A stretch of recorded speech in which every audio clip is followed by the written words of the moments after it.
1 second. No problem. Let me know. Well, I mean, Drax said give him a second. No problem. And I'm good. All right.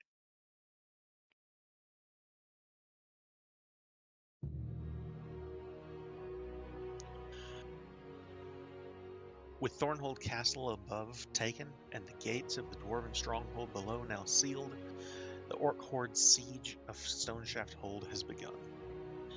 The Uncommon were honored for their bravery with a feast with all of the dwarves and stranded caravaneers before returning to Waterdeep through a teleportation circle the next morning.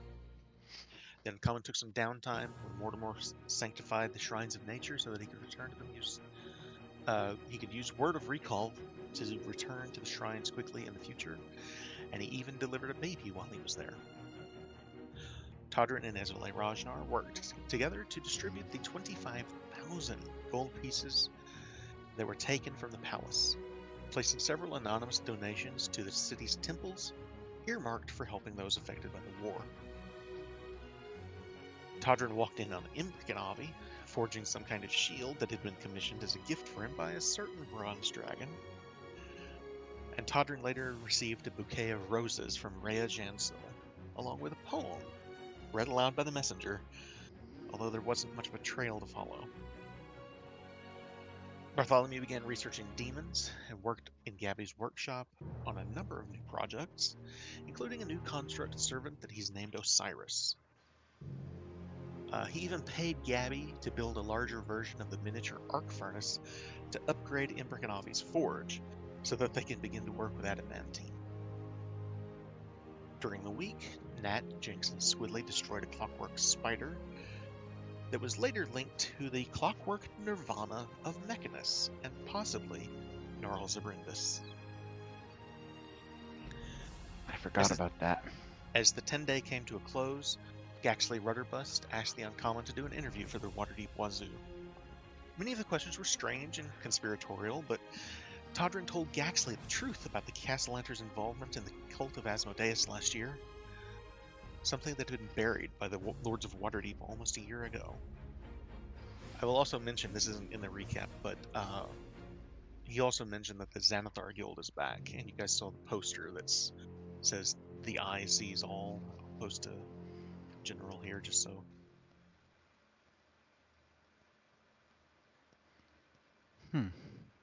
So those have been popping up all over the Dock Ward and basically the seedier neighborhoods of Waterdeep where you would kind of expect that kind of thing.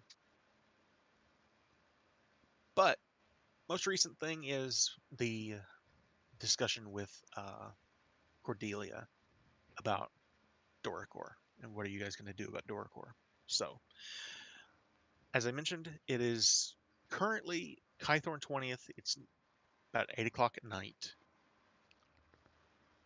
Your basic two options are you can fly out on your Griffins, or you can teleport and hoof it from Lionora. So feel free to discuss your options. Would we know how quickly the Zentarum army can move? Tell you what, roll a. I'm gonna call it just a straight intelligence check. I almost called it history. Yeah, I guess history would work because just historically, how fast does an army move? So I'm gonna bring up the point that my family's entire thing is logistics. True. So I'll give you advantage on it then. yeah. It's a good point. Wow. Doesn't help you a whole lot. So I'll put it this way: you know they got from Rastlanter to Amphale in a day, and that's about how long it would take you guys to get from Rastlander to Amphale in a day. You're not entirely. You guys never actually went to Ras Lantern to like you passed by, you never actually investigated just how big the army is, so it's really kind of hard to tell. But considering they made it that far in a day, you know, kind of expect 3 or 4 days or so. But to pinpoint anything better than that is not easy. Okay. Uh,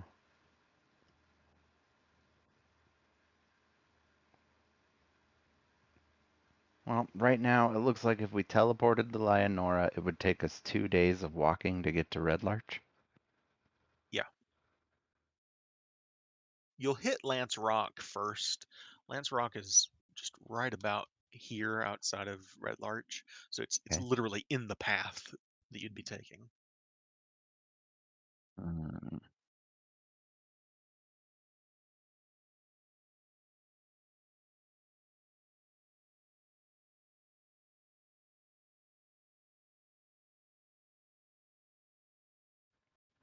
the Zentarim or the orcs?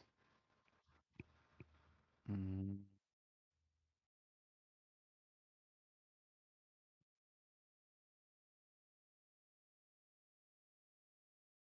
hmm.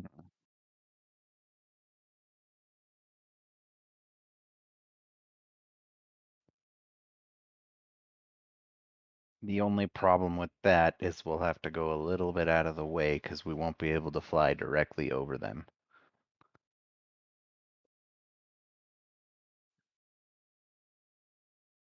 Oh, I suppose that's true. Mm, well, the problem right now is if we leave right now, it's already nighttime, so we'd be flying at night. And how long does it take to reach the edge of that circle, Kason? So uh, the way I understand it is, especially with griffins, you'll fly for say 2 or 3 hours, and then you have to take a short rest for them to rest their wings. Then you can Right? fly another 2 or 3 hours. They rest. Uh, Overall, it takes about, and I may be wrong here, but I'm going to say it takes about 8 hours to cover that amount of space, just because I don't immediately have it available. But I believe the answer is 8 hours. That's Okay, so excluding, so closer to 10 when you count the rests. hmm. I'm actually gonna So look it up just super quick to see if I'm right or wrong on this. so It's 9 hours with two 1 hour rests between. So does that include the 2 hour rests or is that 11 hours? I'm gonna say it includes them. Okay. I'm gonna post what it says into Foundry. Just Um, oops, that is not said by the blood the Blood Axe tribe.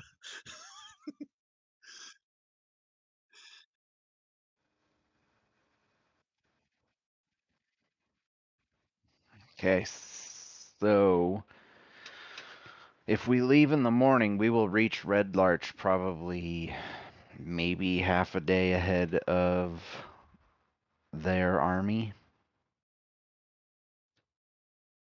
Maybe. Um,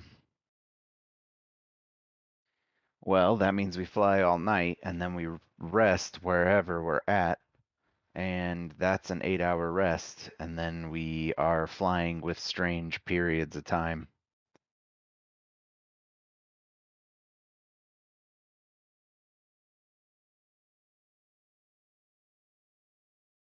Mm, no. Mm, we'd probably reach them as the or sun rises, so we'd have to camp near them.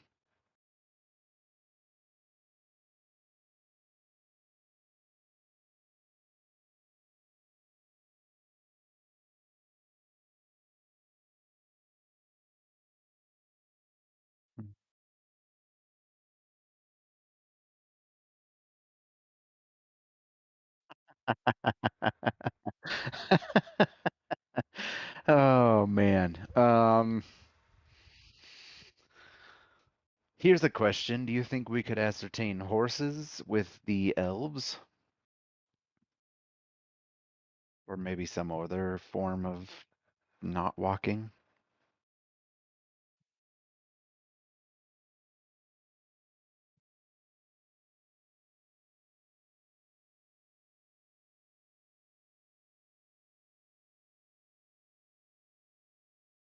Oh, we could Uh, teleport straight to Leonora.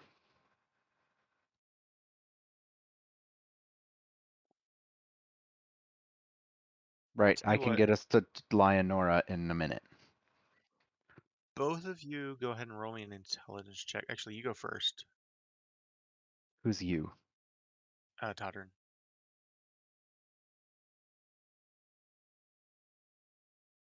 Well, I thought you said something, but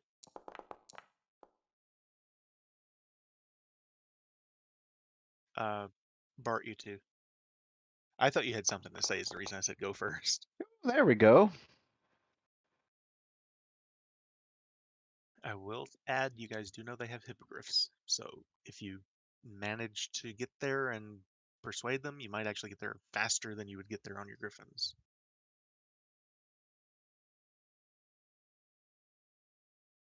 So that could potentially buy you some more time. And even if we can't, walking there will get us roughly the same time as if we left with the griffins. All right. Well then, before we go, I do want to stop by Rashal's and sell my scrolls of mage armor. All right. I believe he'll give you 100 gold pieces for those. Let me double check. How much is a scroll of fireball? Nope. Let me ask a different question. Hold on. I think you have a couple of scrolls of fireball. I have one scroll of fireball.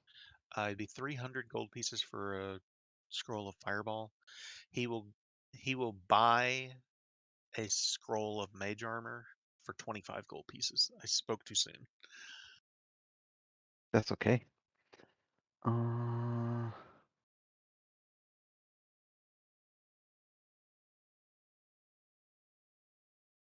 Here's a question. I feel like Bart would know this. If I cast fly with a scroll, am I still concentrating? I don't think so. Let me double Well, check. Yes, they still require your concentration. okay, dang. I was gonna say, well, I'm trying to find a way to get us to all fly. There's four of us, so I would have to cast fly at 6th level for all of us to fly. And that would only last an hour. Right, right. Dang. What about haste?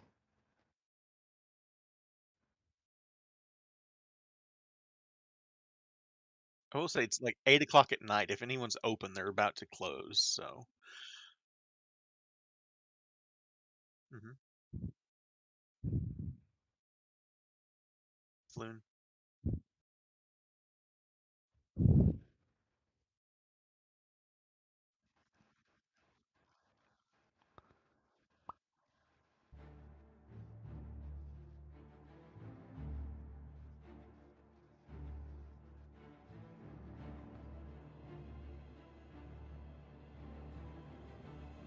Yeah, he takes a napkin off and starts writing on it. It says, um, "If you don't mind me asking, my lord, are you expecting a problem?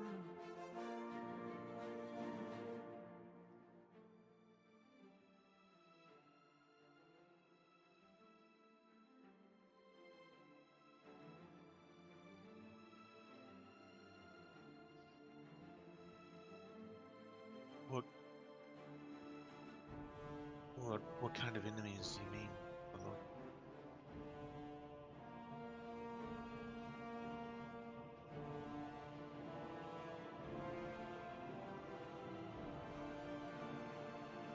seems just kind of nod his head, like he's not going to say anything against the nobility, but it's like, I understand.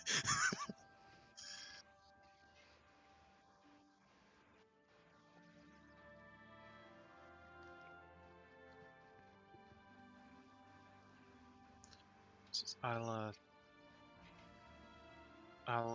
have this sent over tonight, I guess. Thanks for looking out for us. I appreciate it.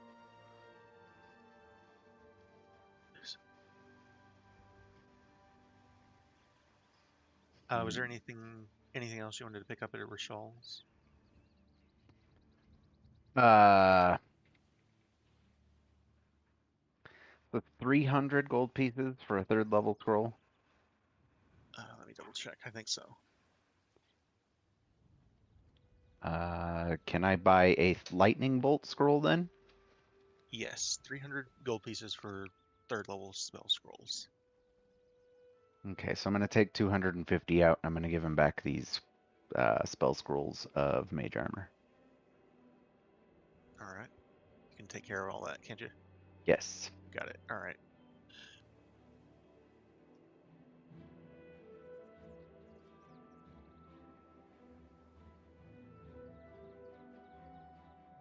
$250, that's 130. All right. I'm gonna have to go to the bank when we get back to swap out some of my platinum, because I'm gonna say that I'm not carrying 541 pieces of platinum. Some pickpocket's gonna take it and be like, I'm rich. Yeah, no. All right, cool. I'm gonna make that scroll, and then I'm good. Actually, I am gonna cast Sending. I need to select my spells. This isn't right. I need to do that, but I will prepare Sending to do that. Prepare spell. Okay, so I'm gonna cast Sending, and I'm gonna send a message to Alaric and ask him. Let's see here. Wait, who are you sending to? Alaros. Sorry. What is Oh, Alaric? right. Where did I get that name? Alaros Margaster, right? Okay. Yeah. Yeah, anyway, so I'm gonna send a message to him and ask him.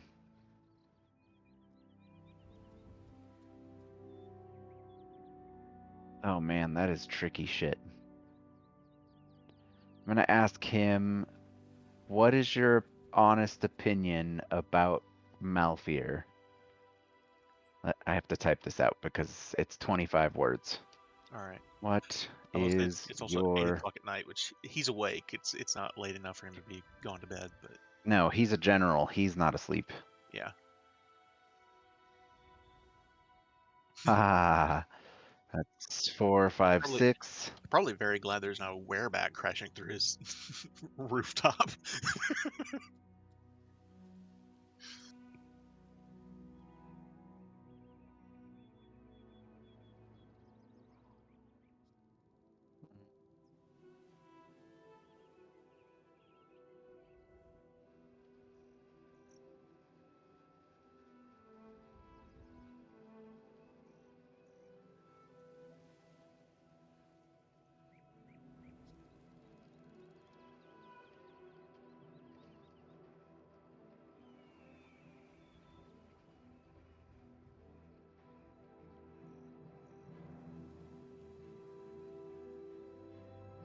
There we go.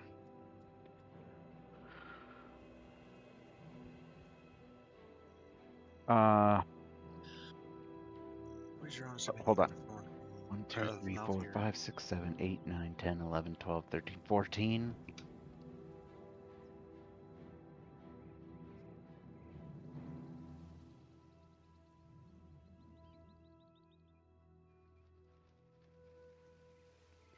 Oh, 2, 4, 6, 7, 8, 10, 12, 14.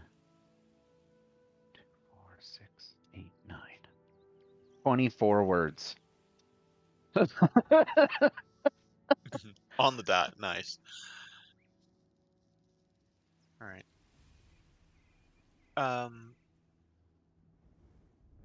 I'm not gonna. I'm not gonna Oh, it count. doesn't have to be 25 words. What am I thinking? Oh, yep, 25 words or less. Never mind. Yeah, I'm not gonna try to keep his answer to 25 words or less. Like it will be the way he words it, but I'm not gonna take the time to No, you're spell good. it out the way he does, the way you would. But basically, the answer he gives you is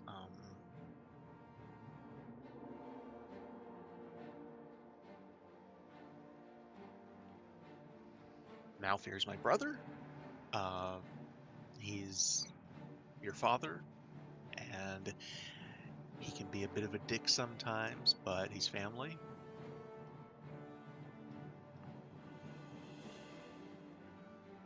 Why?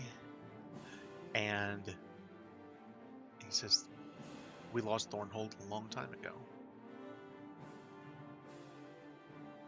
Hmm.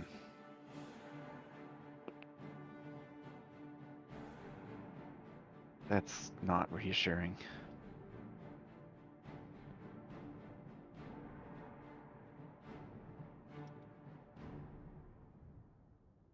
Well, I'm not casting that again to tell him why, so.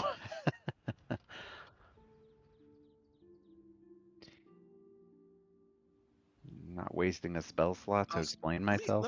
Let me. I'll add to this just He doesn't say this, but he didn't grow up with Malfear. Aleros was actually abducted at one point, and he actually grew up in Neverwinter.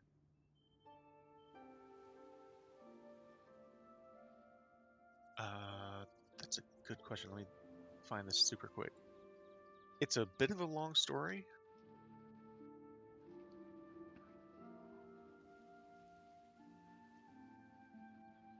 No, but he did grow up with the Margasters of Neverwinter. He was kidnapped by Luskan pirates at the age of 9. They sold him to slavers. He was rescued by the Lord's Alliance. They brought him to the Neverwinter estate to the Margaster Neverwinter estate. Even though this is common knowledge to you, Bart. Even though he was free from that, he did live with a cruel uncle in Neverwinter. There's Orin Margaster lives in Neverwinter. And Orin actually convinced him that his parents never wanted to have him in the first place. Yeah, the Margasters aren't exactly the greatest family in the world. No offense, Bart. No. No surprise. But by that point, he'd already spent years as he'd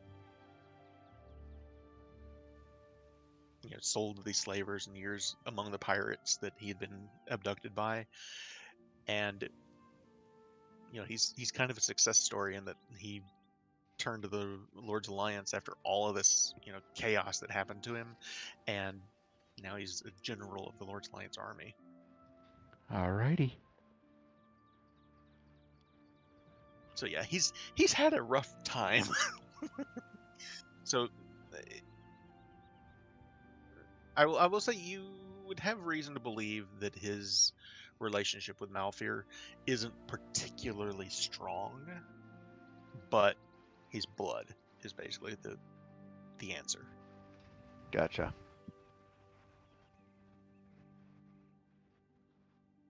Hmm.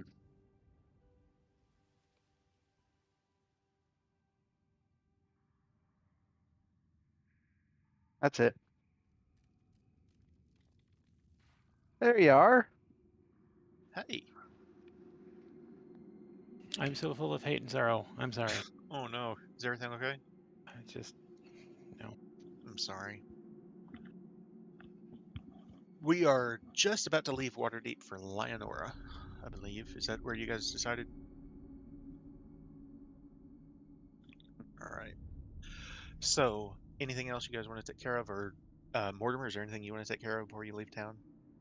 I'm just gonna like stand at a gate for like an hour, almost an hour, and just waste everyone's time. Meta much? All right. I will like shake my tiny fist and kick his back the entire time. So it's now 9 o'clock in the game. That's not going to stop me.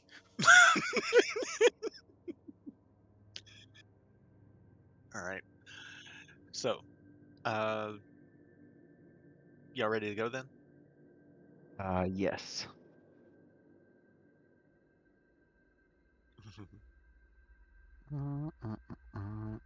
Once he has me sufficiently swaddled, I will calm down. Brilliant. Wow.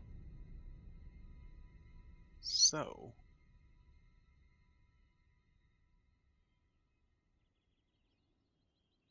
in that case, Oh, damn.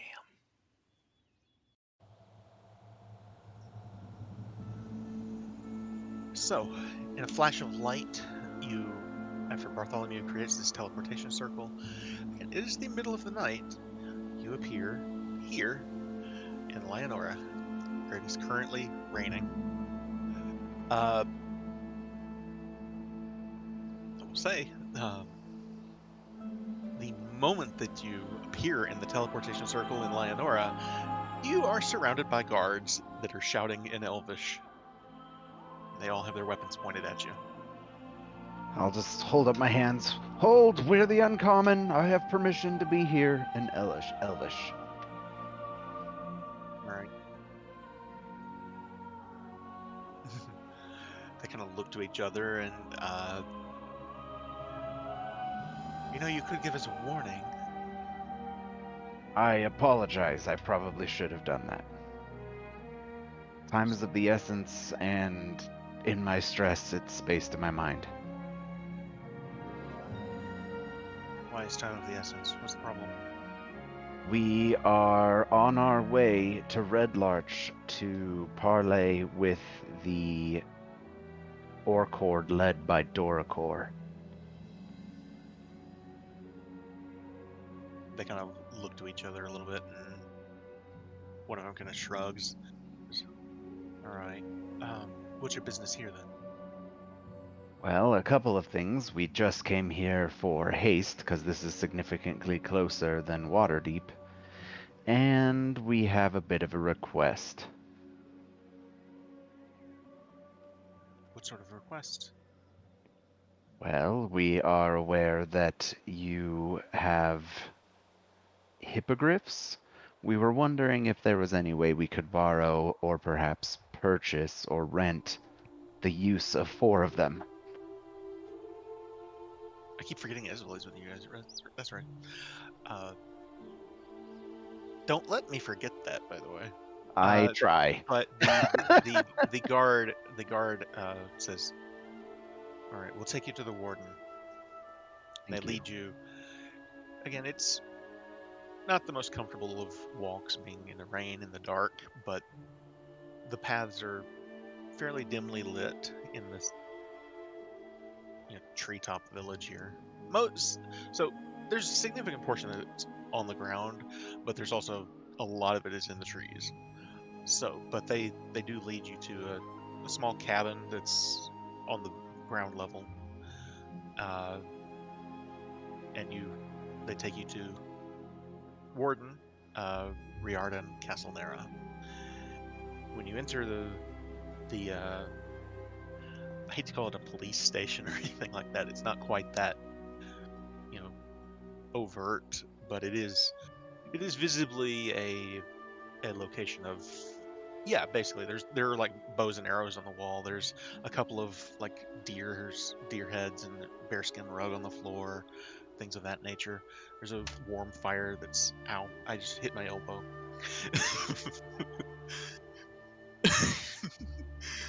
But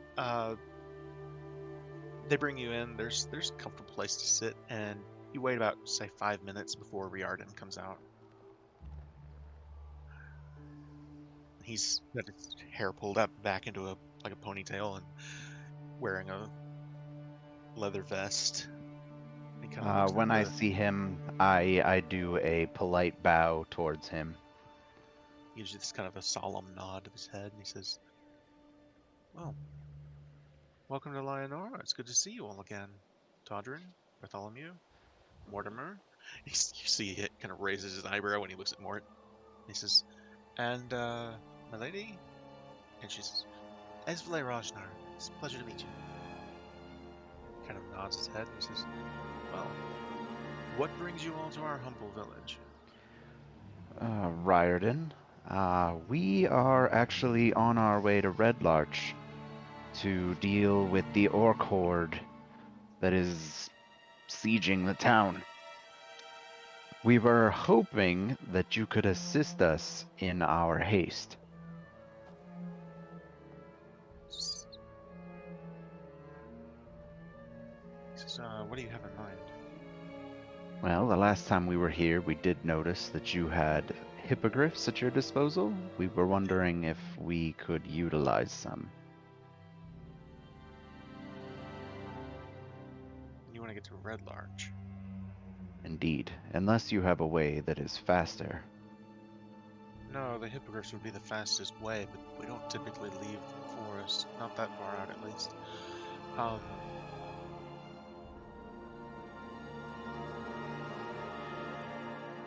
give a persuasion check.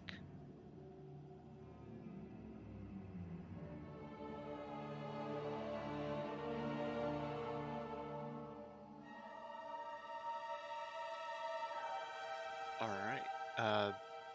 Tell you what, you can either roll independently or we can roll one of you with advantage. do you want to roll yourself, Hind? Because you have a better charisma check. I will say that the mention of Erdon will adjust the DC accordingly, so. Alright, well then we'll each roll one. So, here's the thing. Holy shit, +9!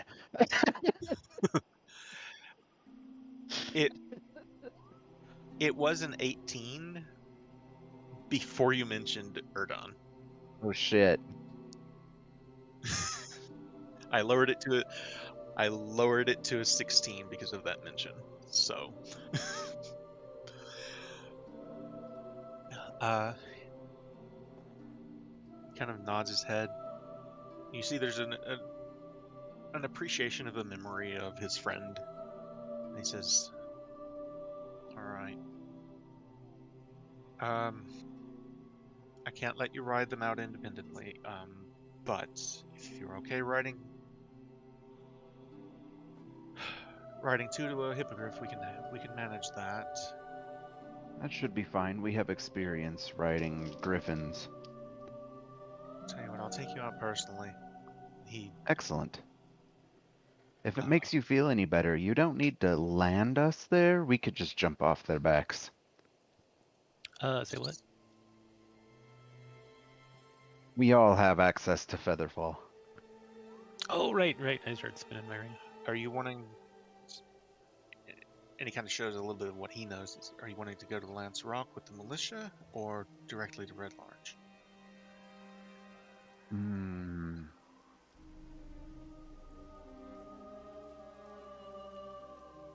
I believe.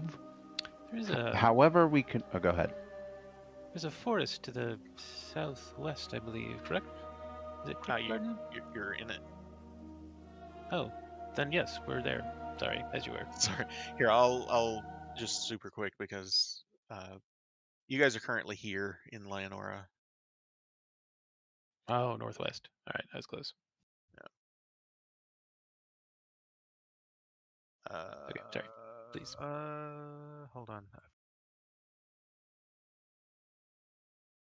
There we go. Let me take us back to Leonora now. So yeah. He says, I'll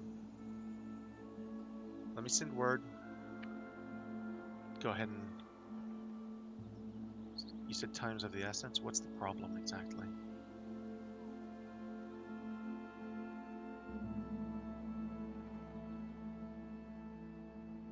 Ah.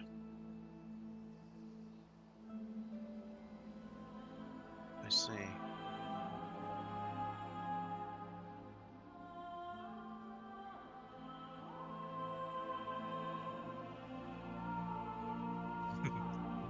houses.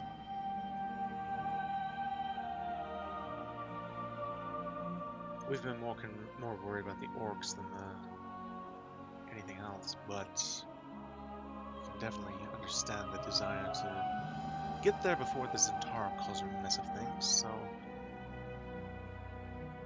let's get you taken care of them. And he leads you up into first to one of these shaky wooden elevators. And I say elevator in the loosest of terms. It's more just a wooden lift that's raised by vines. But you guys go all the way to the very top of Lionora where they have their own area. And compared to the Waterdeep Griffin Cavalry, it's a much smaller selection of horses, or not horses, hippogriffs. They only have about 6 or 8 compared to the Griffin Cavalry's got dozens. Makes sense. But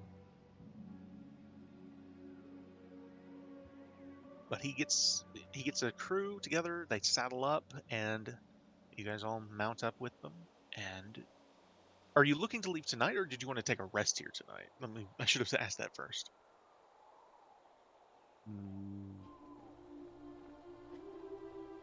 Under the cover of darkness. How far can we get flying?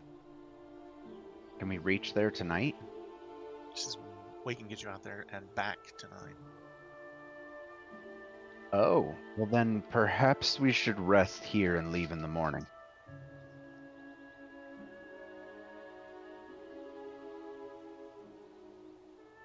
All right.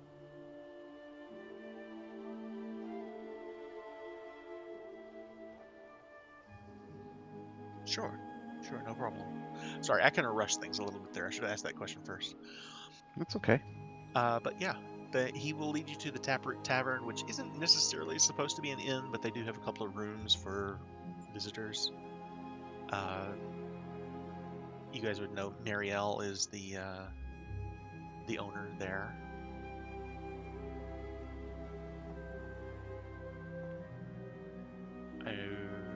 Give me 1 second. Sorry.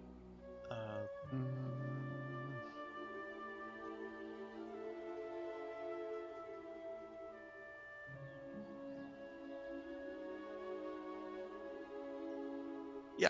Anyway, she's currently behind the bar, and like you guys are used to the style of Waterdeep, where it's stone and wood and things like that, and it's built. This tavern looks more like it was grown in a way. Like even the tables aren't like carved. It's more like a druid shaped them. It's like all the mugs are wood, but again, it doesn't look carved. It looks like it was intentionally grown that way.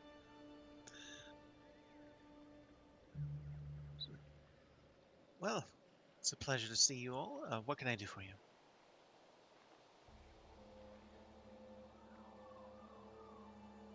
She kind of looks to the group of you. She says, I think we can manage that. Can I get you anything to eat or drink?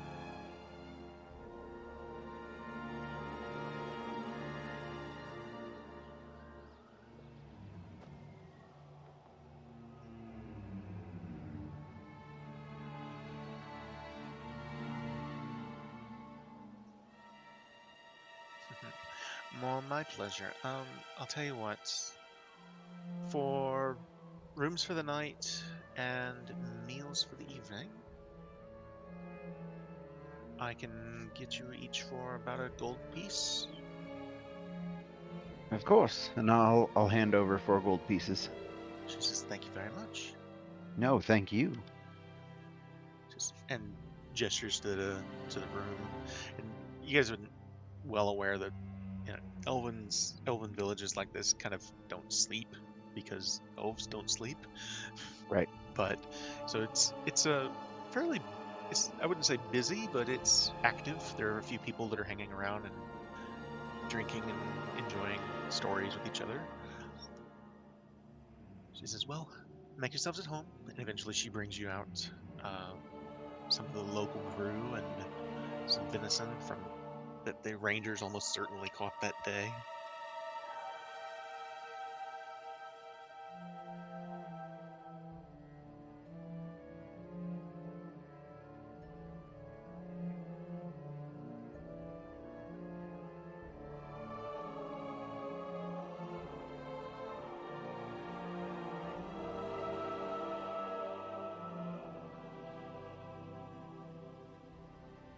Certainly. I can send a message over right now if you like. Of course.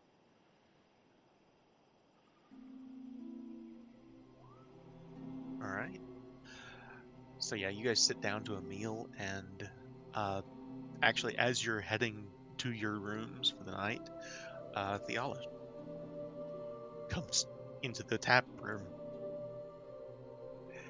and she comes in and she just throws her arms out. She says, "Todrin, it's a pleasure to see you again." She says, "Bartholomew," and each one of you, she puts her arms around and gives a hug to. And she says, "Mortimer," and she kind of picks him up a little bit off the ground. Yeep. And then she says, "And who is this?" She turns to Esvele.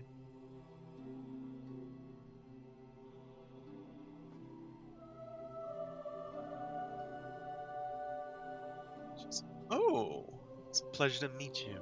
She embraces Esvele, and she says, "It's so good to see you all again. What brings you to town?" We are on our way to the town of Red Larch to parley with the Orc Horde laying siege there. I see. Wow, that's dangerous. Indeed. Well, I wish you all good luck with that. Todrin, I'll ask, did you speak Elvish to her? Okay. I wasn't sure if you were or not, but she doesn't have a whole lot to say on that. Just that sounds dangerous. Please be careful.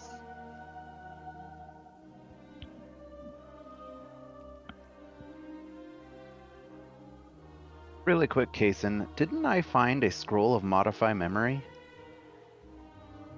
Or was that so. Detect Thoughts? I believe it was one of each. Well, I used found it to 3. regain your memory. Yeah. I've found 3, and it was Faithful Hound, Private Sanctum, and either Detect right. Thoughts or Modify Memory. What are the other 2 levels? Private Sanctum, I believe, is a 4th level spell. Right. And Faithful Hound, I think, is also a 4th level spell. Yep. Then it would have been a 3rd level spell, which would be... Nope, Modify Memory, I think, is a 5th level spell. Let's say it was Modify Memory. I'm almost sure it was Modify Memory. That's what I thought. I don't have it. That's why I'm like, what? I think it was. So yeah, go ahead and put that in. All right, I will spend the appropriate stuff because I would have put that spell in my book. Yeah. Let me check my notes. If I still have that. I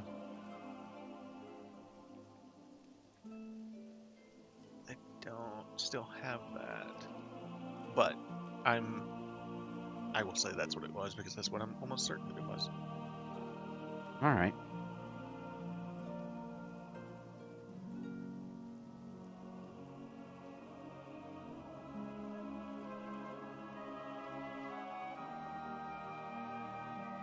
And she will.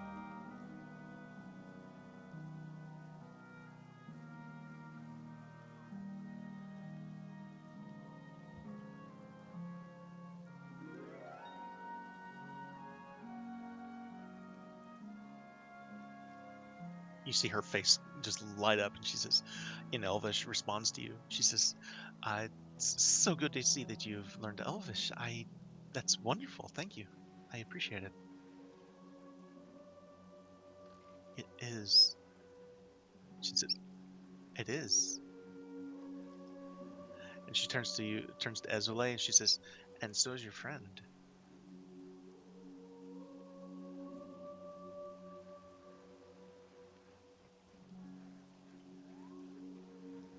She kind of nods Almost. her head and says, well, you'll forgive me, but I hope you don't have to use that skill in Red Larch.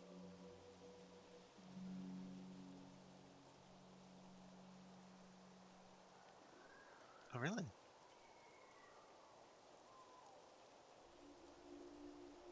Well, orcs are complicated.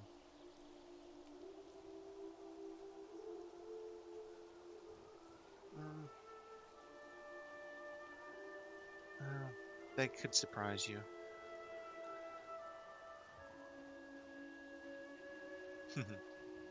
Well,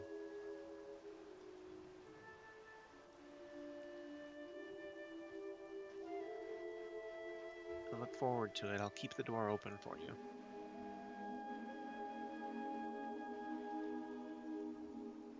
She kisses you on the cheek. When she embraces Esvele as you're all leaving, she kisses her on the cheek.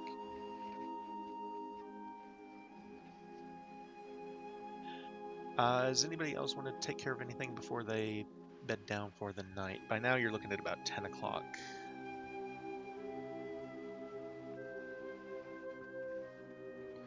That and Hind wanted to talk.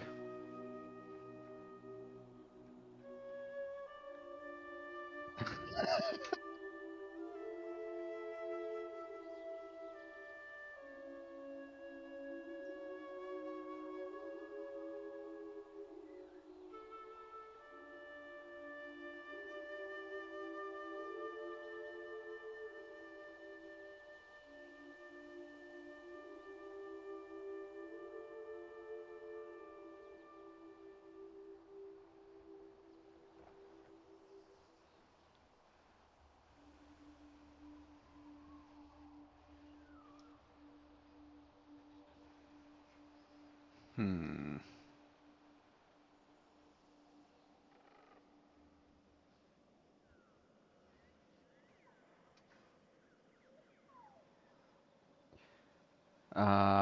Am I familiar enough with her to do that? No, you have to have met someone to use a sending spell. You guys do have paper birds, but the weather's kind of Not permitting for that? permissive. Yeah.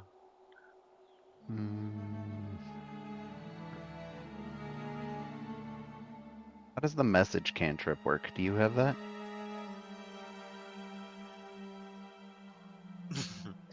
I would say that message does not have the range. What is the range? 150 feet. Could we be close enough to the horde for you to try to do that?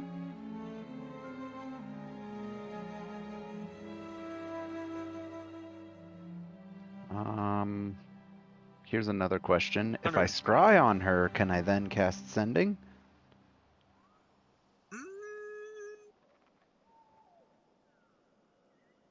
I'll tell you what, if she fails the save by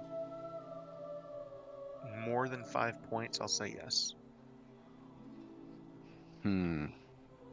Well, let's try this. I've got a little bit of magic work around here, and I'll sit down. Give me a few minutes, and I'm gonna see what I can do. I don't have scrying prepared, and I think we looked this up, and it's a minute per level of... Yeah, thereabout. Okay, so I'll take 5 minutes to rework teleportation circle into scrying. Oh, I will ask, is this before or after Theala has wandered off? Probably after. Okay. I mean, because he said to wait until we're alone. Yeah, that's so. true. That's true. Yeah. All right. Cool. So I'll spend 5 minutes taking notes, rearranging my spells, and then once I'm ready, I'm like, all right, Todrin, if you'd be so kind as to give me a brief description of this orc.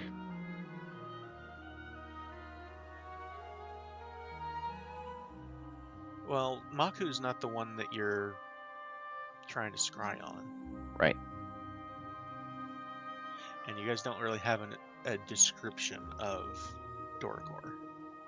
So I just know about her, which means my Okay, so that makes the save modifier +5 because I've heard of the target secondhand.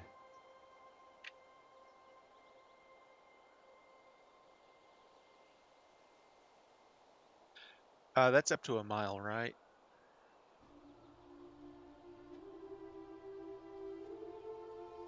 Clairvoyance.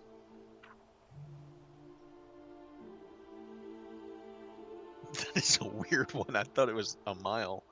That's interesting. Is What that does it how say? is that how much a mile is? I don't know. 5280? 5280 is a mile. That's weird. Why would they change that? I don't know. That's weird. Okay, so you do not have so you've got secondhand knowledge of her. You don't really have any sort of connection. You don't have a likeness or a picture or anything she owned or hair or anything like that. So No. so it'll be a +5 to her save. What's she need to make? Does that do it? No. It's a... There's a lot of text here. One sec. Wisdom saving throw.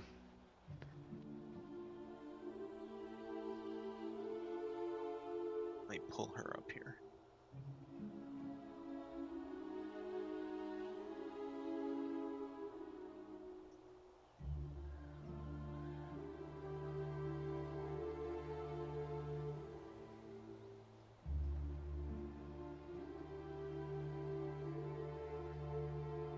I'm going to go ahead and add the +5 here directly so that we don't have to question it.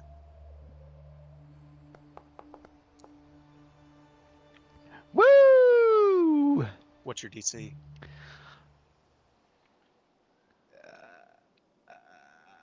8 plus 4 is 12, plus 4 is 16, so she doesn't Yeah, so succeed it's by not going to be 5 or enough. more. It's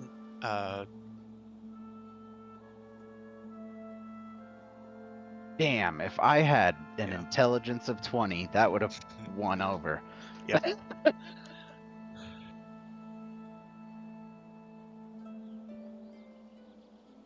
I mean, if you want. That's... I mean, she rolled a 5 and it wasn't enough, so I don't think... Are you Alright, sure? That's... Okay. We'll give it one more try then.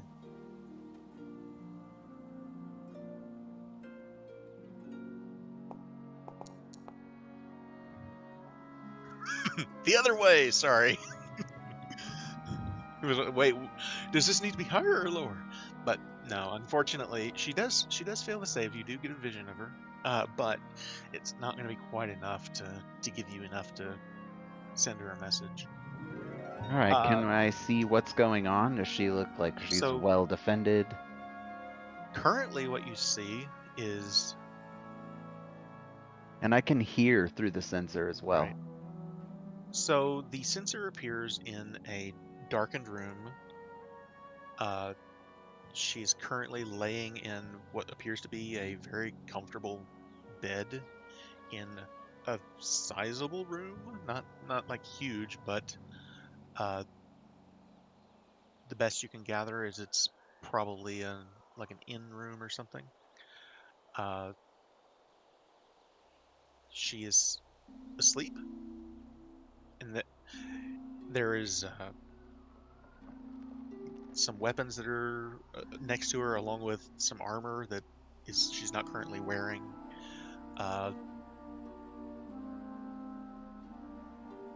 You can hear a lot of snoring. Not from her, but from like the next room over. Huh. Out the window, you can see it's raining, but it's darkened streets. You can't really see anything more outside. So they're not in a camp? She's in a building? She is in the building. The other thing you see is at the foot of the bed is an absolutely massive bear. Inside a building? Yes. What the fuck? So I'll end my scrying, and I look really confused, and I'm like, aren't they sieging Red Larch?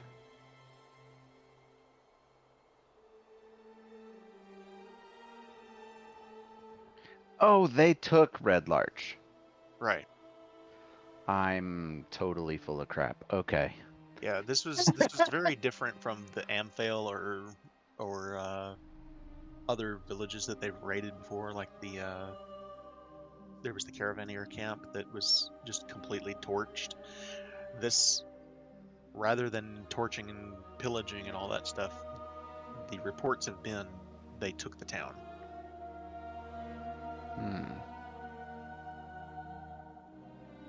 All right. Well. Oh, so you can hear there's some other noises that you hear, but it's all outside, like not outside, but like coming from different rooms in the building. So it's active, but it's not. It's nighttime. It's not like it's a whole lot of activity. All right. Well then. Okay. Well, then I will let him know. My magic failed me. I cannot send a sending spell to her.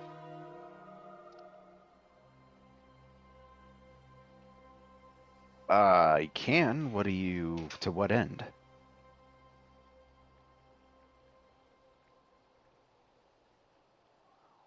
I can make an attempt. I'll say if you make a second attempt, I'm going to raise it to 7. So Which means I'd need her to roll a 2? a 1 or a 2 or a 3, I think. No, a 2, because 5 was Yeah. 4, so... Yeah, it'd have to be a 2. Alright. Alright, so I bend back over my big-ass crystal ball, and my eyes go white. Now they start glowing. They become the same shade of the... Nice. I do my eye roll, and then my pupils disappear. All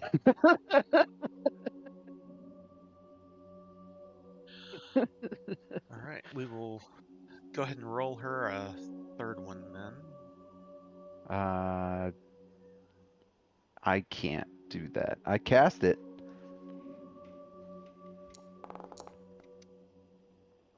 Oof. Now that She just gets time, better every time. yeah, that time you don't get anything at all. Nice. The glow in the crystal and my eyes go black, and then my eyes open. I'm just like, oh, well, that one failed. Woof, indeed.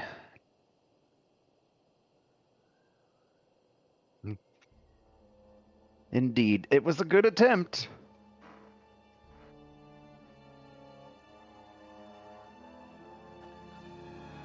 Yes. Yes, that is true. All right, then. Would we know if Doricor speaks Common? You have no idea. Excellent. But I can speak Orcish now, right? Or is it just I believe so. Yeah, I think what we said was between you and Mortimer and the Goblin language and all, between just how intelligent you guys are, and yeah, I think that the two of you could learn the language pretty quick. At least the basics of the language, which, you know. Alrighty. It's probably one of those things where it's like, okay, see, but, you know, Yeah. that was the extent of case in Spanish. It's like, wakata yo. Buongiorno. Mai wa But it's Doko better than desu ka? that. It's you guys have a basic understanding of the language. It's better than my Spanish, I'll say. So, you know, you can probably hold a pretty basic question and, you know, ask where the best restaurant is. 27 words for kill, and we know 14 of them. Exactly. Nice. All right. So you guys head to bed for the night.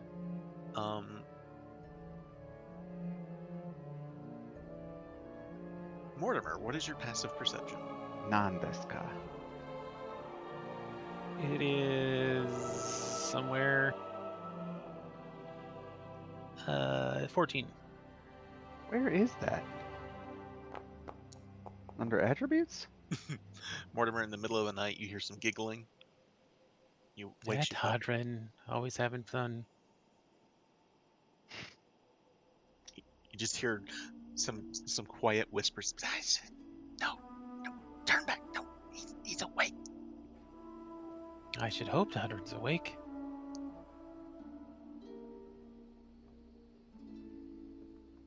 Goes quiet for a while, and eventually you see in the window there's a little head that pops out. It's a very, very, very small head that pops out and looks at you. Says, "Shit!" Hides again. Whoever that was, did you just see someone in here? No. Oh, phew, okay, good.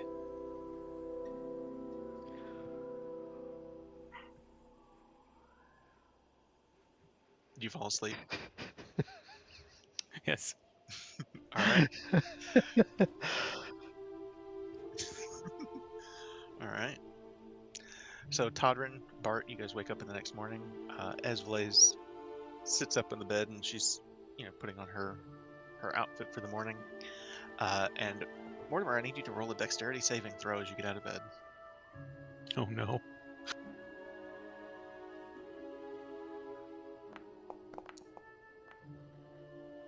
I'm limber early in the morning. So you wake up, and everything seems fine at first, and you start to get out of bed, and you realize somehow or another your feet are tied together with the bed sheets to the post of the bed before you fall out of the bed. How did they get into here? Why would they even have used my room?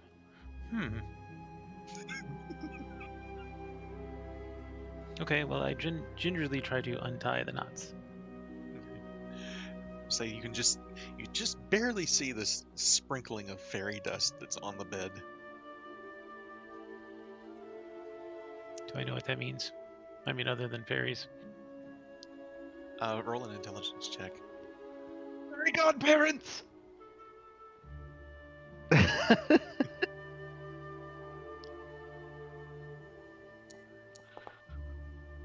Oof. It's too early in the Crocker. morning.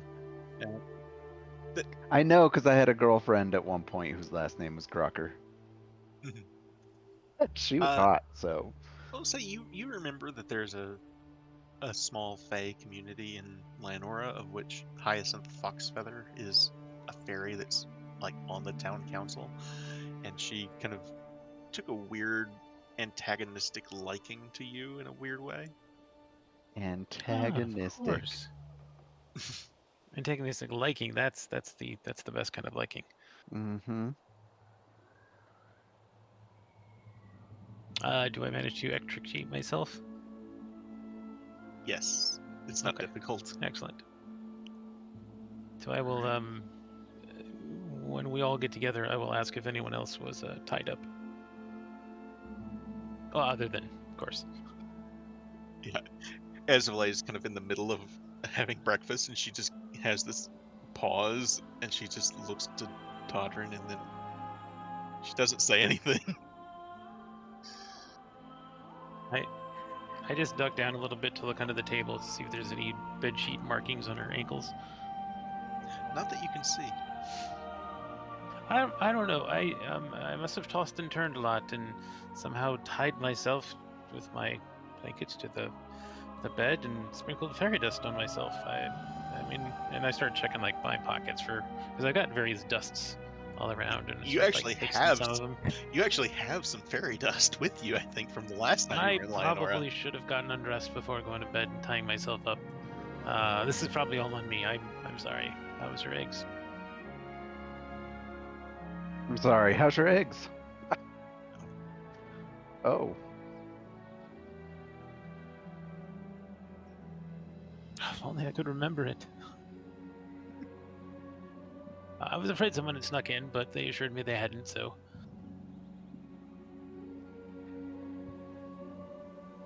Yeah. What? Well, yeah. I guess they did.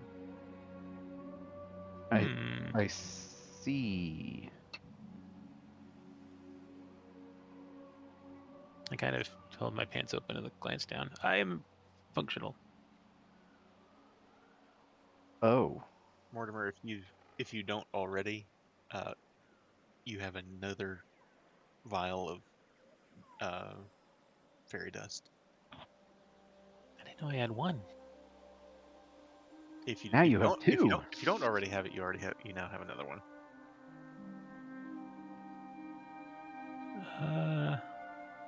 Seemed to have just been tucked into your gear when you were unaware. Excellent. Okay.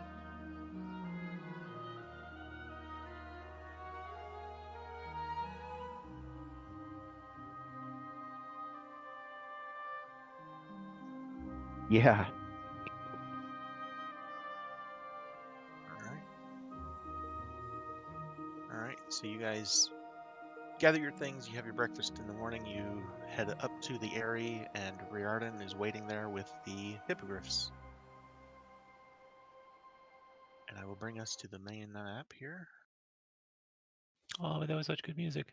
It really is, isn't it? So, as I said, they're able to fly you from Lionora. Half the flight is just it's woods beneath you.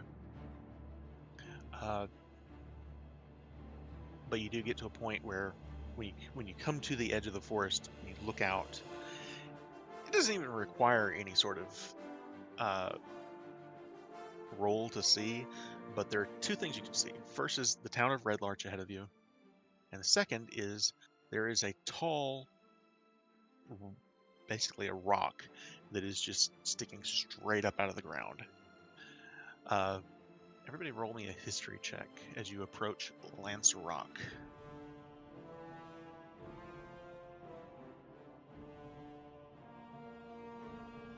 Yes, please.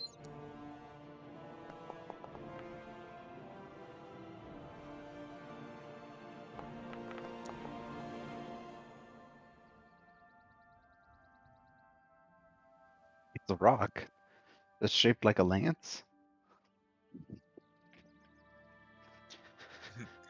Not exactly.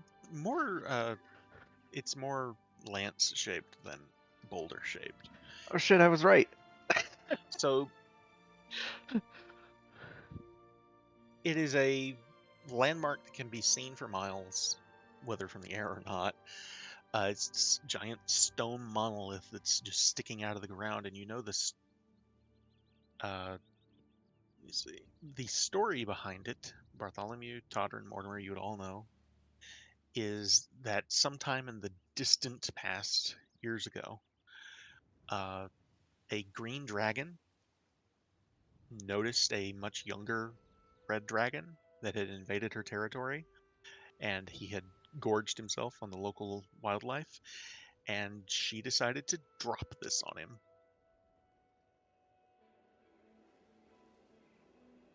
Instantly killed him, and the dragon's name, you would all know, is Clogilly Mater, also better Wow. known as Old Gnawbones. Oh, hey, I'm familiar with that. Thank you, Magic the Gathering. You guys would also, I would say, know she is known to prowl the Crypt Garden Forest. She is an ancient green dragon, and one that you probably want to stay away from.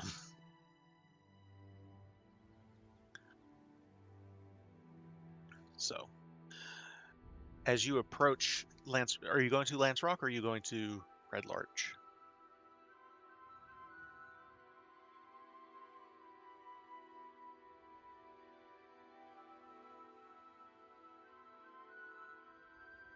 It is no, it is still raining.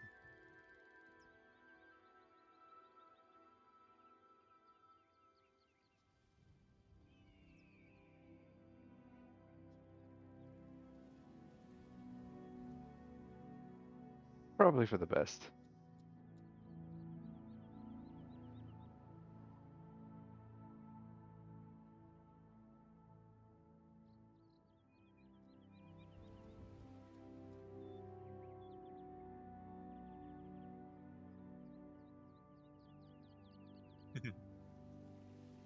All right. So Riordan and his guys let you off, not terribly far from the southwest gate. Isn't exactly the right term, but what you see ahead of you at Lance Rock is dozens of tents, people milling about, and before you guys get to where they have these makeshift fortifications all the way around Lance Rock, you're stopped by a couple of, I would say, guards, except they look more like villagers with pitchforks. The local militia stop you and they say, Hmm. Who are you guys?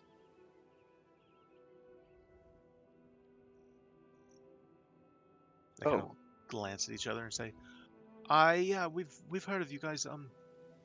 Welcome to Lance Rock. What are you doing here? we're actually here to help. Help? Yes, help with the orc situation in Red Larch. That's good to hear. Well, come on, this way. They lead you into their camp here. Real quick, while we were flying, did we have any sight on the Zentarum army? Not from where you guys really were. I don't think. Okay, I just thought No, I'd ask. you're going the same way, and they're way behind you. I don't think you'd be able to really see them. Yeah, we're like well over a day ahead now, right? Oh yeah. Whoops, I'm sorry. Unbelievably nicely. I did not mean to bring you guys to that map. Anyway, sorry, Lance Rock. Ah, So, uh, but yeah, what you see is most of the people that you that's a see big map. are. Did you make this? I did. Damn, dude. Most of the people you see, like I said, they look like just villagers. If they're wearing any armor at all, it's kind of beat up and looks old. Uh, they're like I said, it's basically villagers with pitchforks. You see a bunch of spears that have probably seen better days. But they lead you guys into the camp, and the guard tells you, or militiaman tells you, you'll want to speak to the mayor and the constable. And he kind of points at this largest tent at the base of Lance Rock.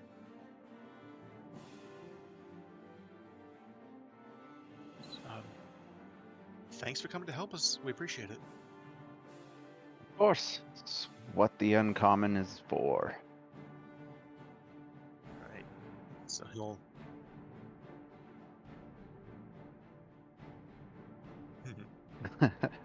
So inside the command tent here, there's a small table that's got a couple of maps of the town on it, and you see they've got little rocks that have like been painted green that represent the orcs, and little rocks that are painted red to represent them. Their forces at Lance Rock, and the woman is standing there, and she's kind of pointing to this one area of the map, having a discussion with this guy that's in leather armor. He actually has a sword at his side. He looks like more of a professional than the rest of the militia guys around here. But when you guys enter the tent, they both look up to you, and at the same time, a dog that's resting beside them looks up and starts growling at you all. And the mayor just kind of looks down at him and says, "Shh, hey, don't worry about it. Just come on in. Um, I understand you were at the Uncommon." Indeed. What is the situation here? Well, we're waiting for reinforcements to mount a counterattack on Red Larch, take back the city. Would these reinforcements by any chance be the Zentarum army heading this way? That's my understanding, yes. I see. And I look over at Todrin.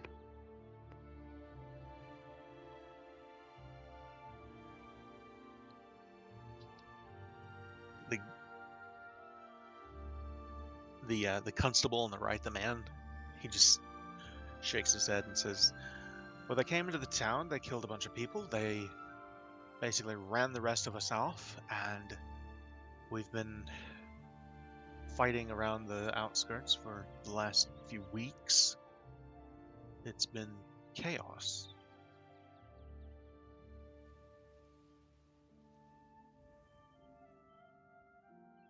Well, they're keeping half the town hostage, yes.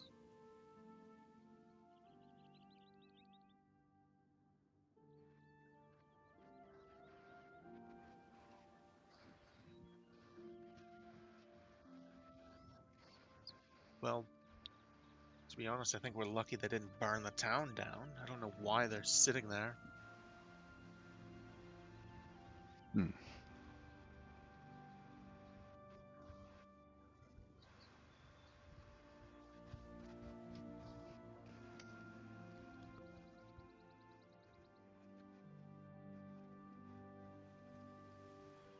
Here's a better question. Are they openly hostile to anyone that approaches? He just gives you this weird look and he says, they're orcs. Of course they're openly hostile. We've been fighting with them for weeks. I was The just mayor curious. the mayor kind of gives it kind of a nudge, and she says, a lot of our men have been firing first, but why do you ask?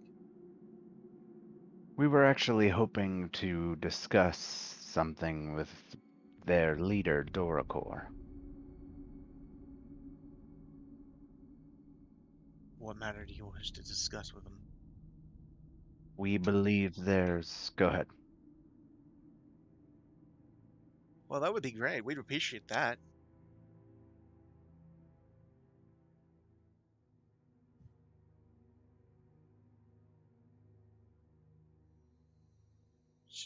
They kind of both exchange glances. I'm sorry, and she says, my name's Jalessa Ornra. This is my husband, uh, consul of our town, Harburg. And you're the uncommon. I don't. We haven't met before. You are. It's a And pleasure, Lord. I bow super slightly. Lord Bartholomew Marcaster. Lord.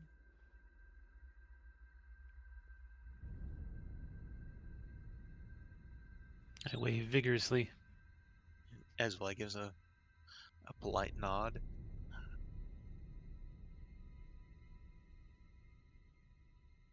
Yeah, Forrest Gump wave, yeah.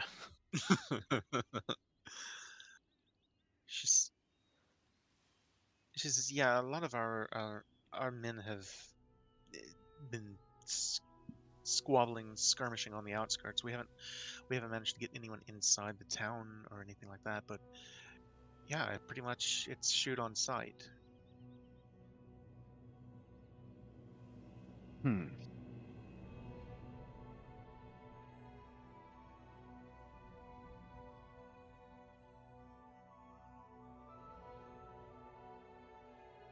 I mean, we do have a captive. A captive?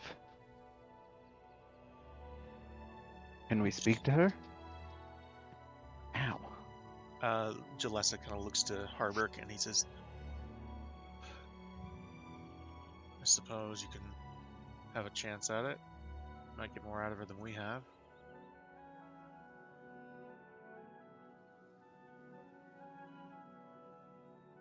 So he starts to take you guys out of the command tent through the rain.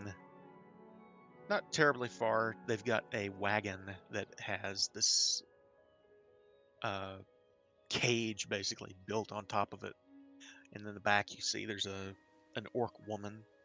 And you see there's several guys that are around a campfire here keeping a lookout on her and this entryway through their defenses. He says, this is the one we captured about a week back. She's been uncooperative, to say the least. Does she appear to be tortured or anything?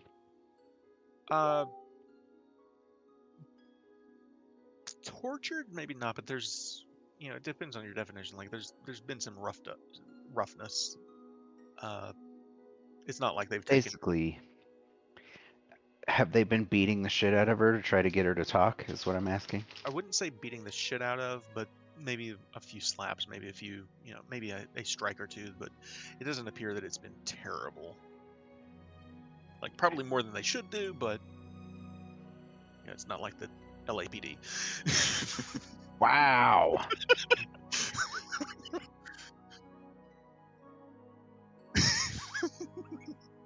All right. I don't think Creed and Danny would appreciate that. I apologize. No, I'm just kidding. It's the Larch Area Police Department. What?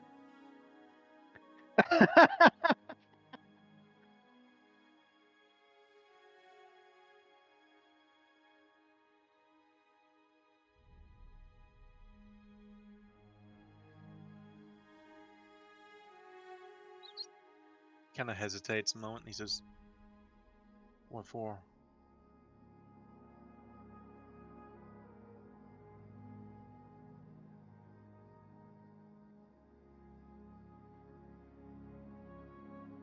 Excellently put.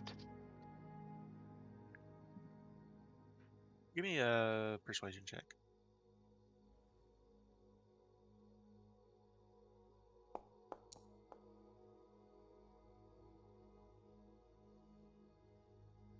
Kind of shakes his head a little bit and looks to the other guys that are here. He says, "Go take a walk around." All 5 of these guys just kind of shrug their shoulders and start heading out. They head out this way.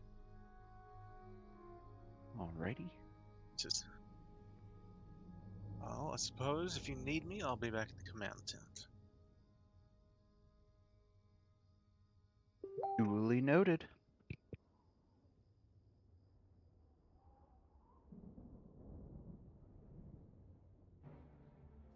Meanwhile, this orc is just kind of eyeballing you guys the whole time. Oh, I'm sorry. Here you go.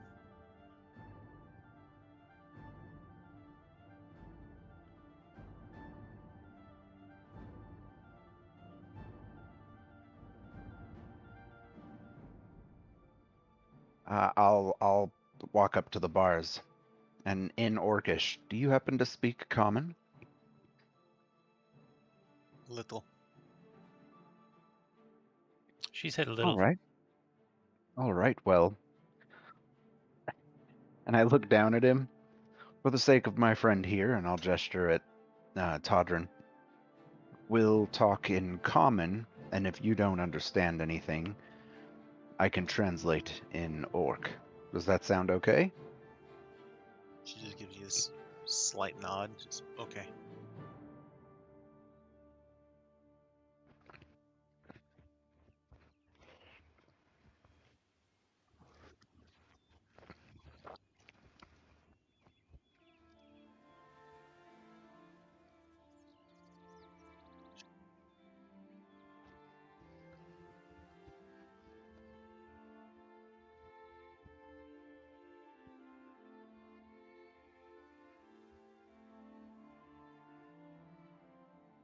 Kind of raises an eyebrow and says, "You know Maku?"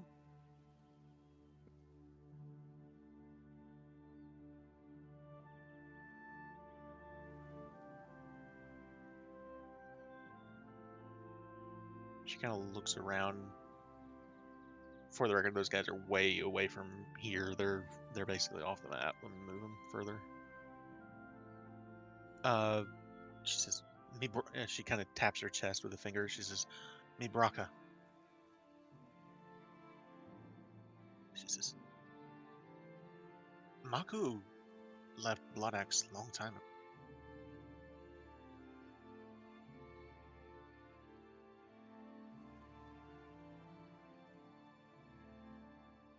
Kind of looks at you and says, "You killed her?"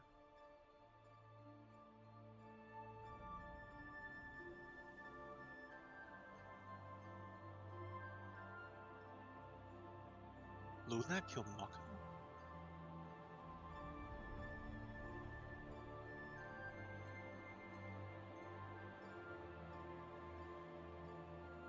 I don't understand what happened.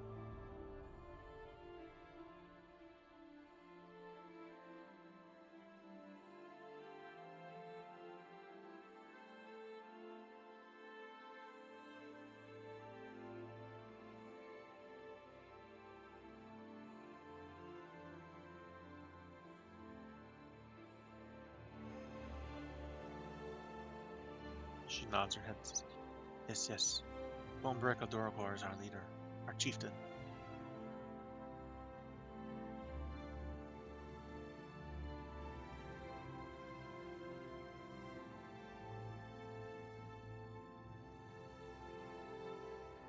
You would have to talk to her.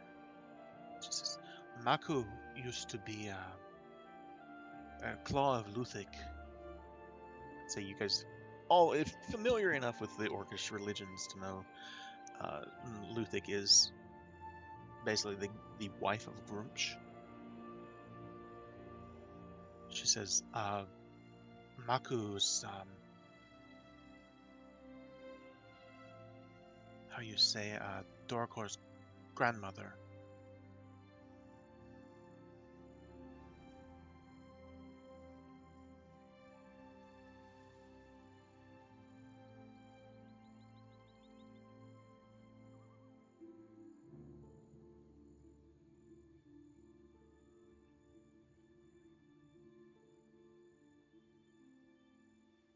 She kind of looks to you guys kind of weird and says, you'll get me out?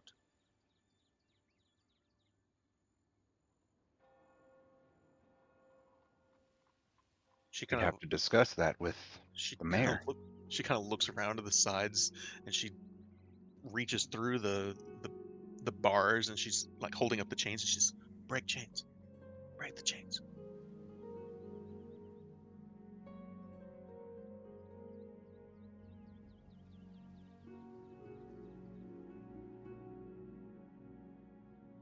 See her kind of pull her arms back in and she just crosses her arms across her chest and she says,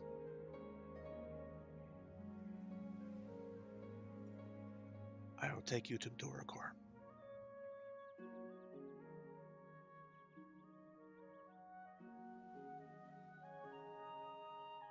Well then, let's go have a discussion with the mayor. Yes, thank you, Braca. We shall return shortly. She just kind of nods her head again. So you guys head back to the command tent? Alright. When you say that on our way back, I'm just like, no one likes to be in a cage, Todrin.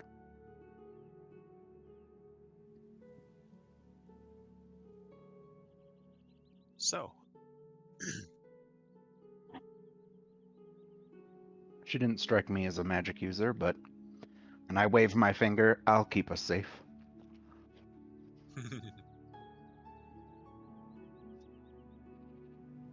boy, if he puts his hands in his pockets, he's got concealed weapons. So, you get back to the command tent. Harburg and Jalessa are discussing things about what to do. Let me adjust the time here a little bit. You're closer to about 10 o'clock in the morning at this point. And Harburg looks up and says, well, how did it go? It went well. We were hoping that you would allow us to take the prisoner and get us in a discussion with their leader. This is a joke, right? She's up to be executed later this afternoon. Well, it's a good thing we got here today then, isn't it?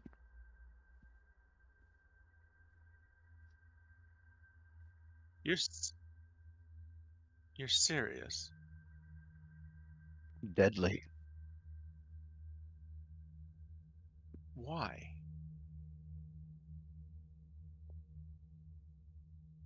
Listen, right now, you are looking at all-out warfare with this orc horde, which will likely result in more of your people dying.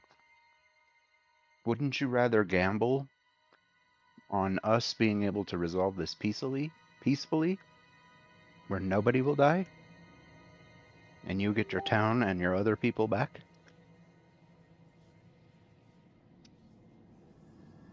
Kind of an awkward silence, and Jalessa kind of nudges him and says, I think we should give him a chance. Worst case scenario, we die and she is just another casualty on the battlefield.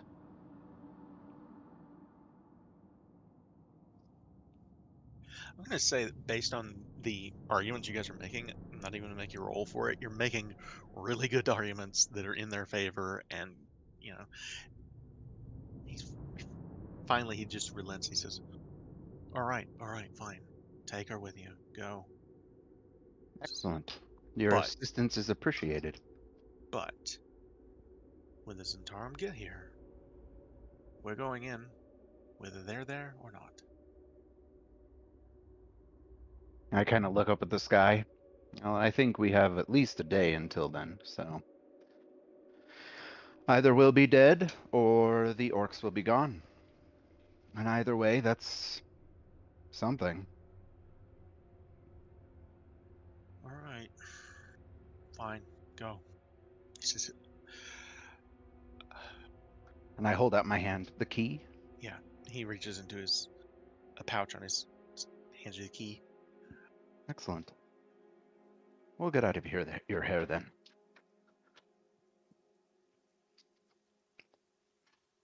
Thanks. And Jalessa says, and good luck. Appreciated. We get our way, no more people have to die. Well, I hope you're successful. You can see he's a little like he's ready to fight. He wants to go in. He wants to mix it up with them. She is more let you guys have your shot. I think the So- word is rational. There you go. Yeah. So you guys take the key, you go off to the wagon that Braca is in. Oop, I meant to grab all of you, sorry.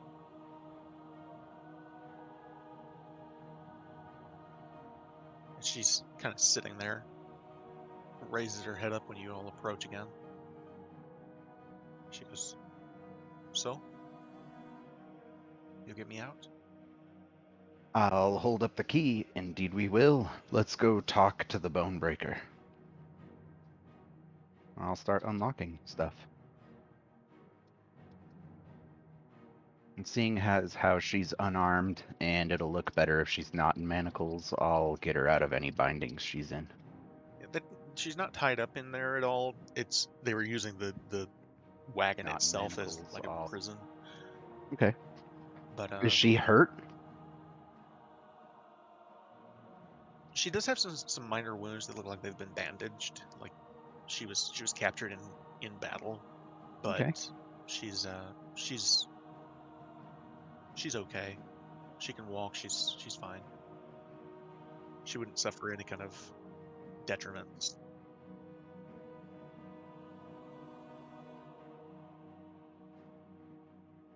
She kind of gives you this weird look and says, "What is this for?"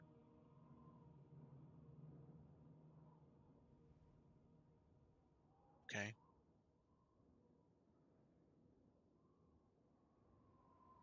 She puts her hand in yours.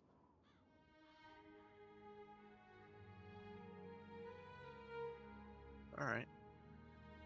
It won't take more than just one, so.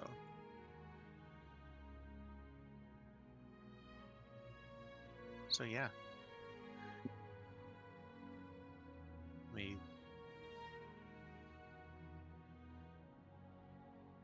You guys made a friend that I kind of didn't expect you to make.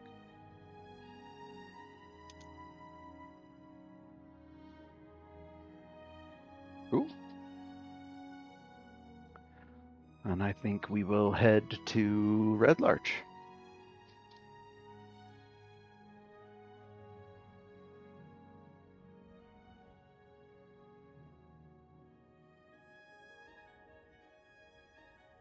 So,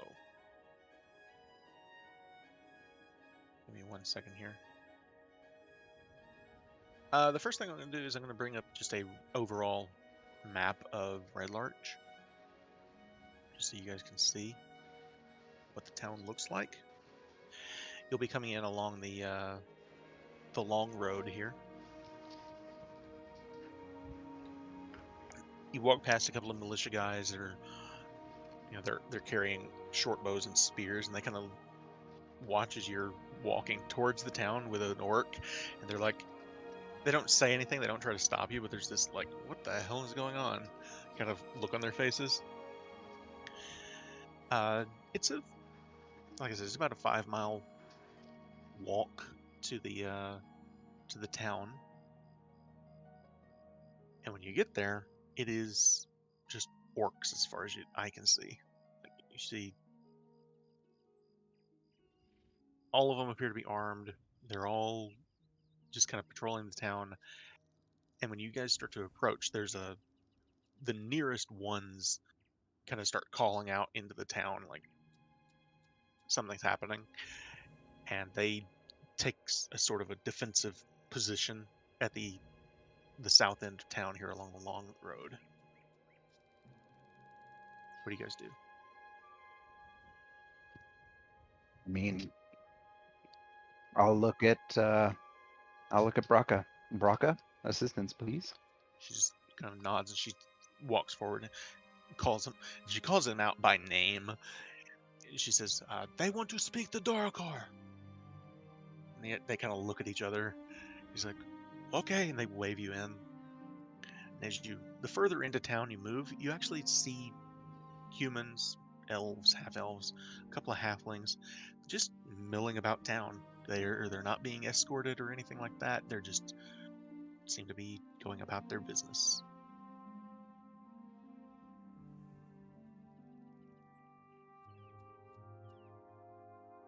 This immediately makes me feel like the Sean Jan.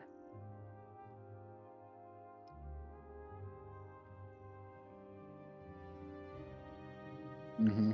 So you come to the intersection where the long road meets the Keldale path and the Cairn Road, and on the left-hand side, as you're moving north, you see the All Faiths Shrine, which is where Larissa was stationed.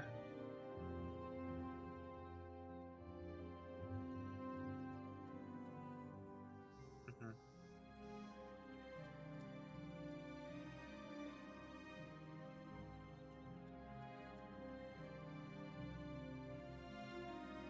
Give me one moment here.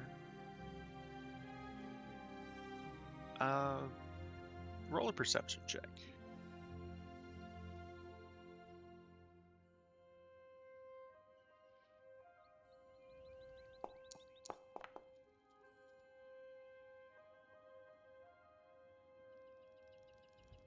Give me 1 second here.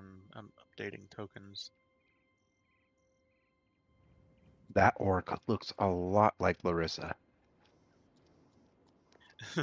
No, nothing like that.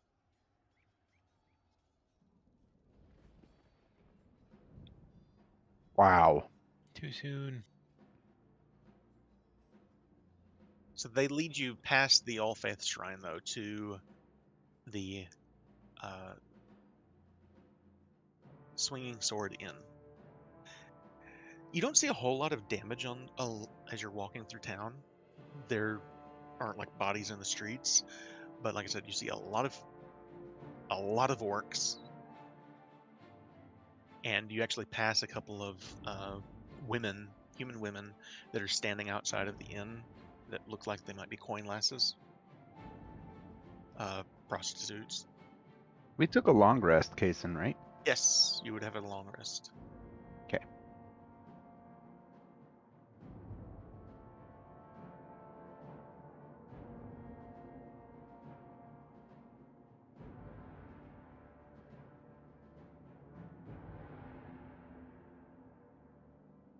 They just kind of look to each other and says, I think she's in there.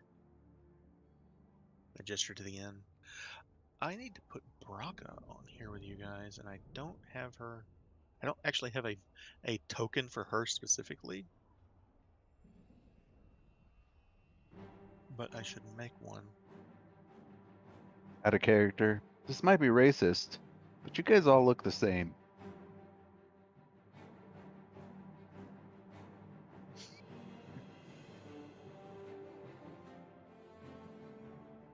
Wow. Well played.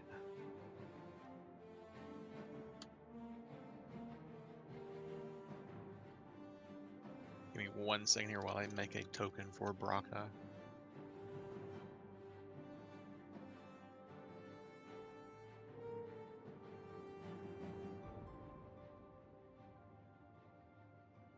I'll tell you what, I'm actually going to give her a unique token here that was not that one originally, so...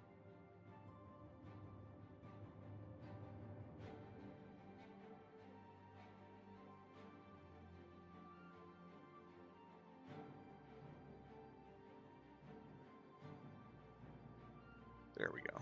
Okay. Here is Braca.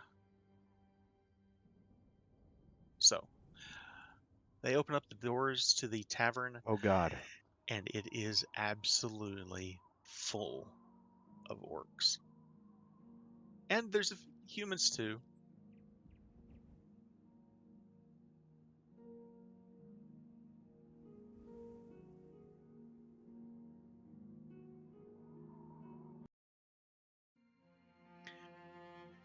You see a lot of orc warriors. There's a lot of orogs in here. There are a number that appear to be potentially magic users. It's hard to really say for sure at just a glance. Off at there's some of them that are sitting at the bar, and you eventually at the far end of the bar you see one of the coin lasses is currently whispering into this burly orc's ear. Just, if you've ever seen a green man blush, it's a good question.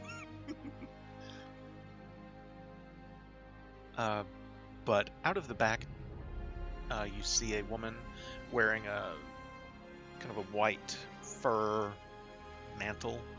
Steps out of the back of the kitchen area, comes up here and steps behind the bar. And when she sees you guys coming into the room, she just kind of waves. You see this look on her face like she doesn't recognize you. But Ice Serenity right here. Braca, though, points to one of the tables in the middle of the room. She says, that's Doricor there. Excellent. Would you mind accompanying us?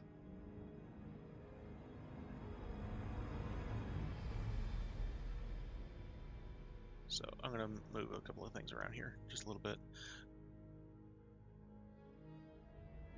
So at the table you see there's a couple of these orogs that kind of turn and look up at you guys.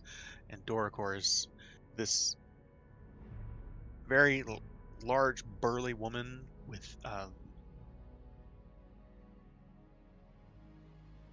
a lot of the Blood Axe tribe, you notice, have larger tusks than like a typical orc. It's like they're thicker and longer than most of the other orcs you've seen. It's kind of one of the things that sets this particular tribe apart from many of the others.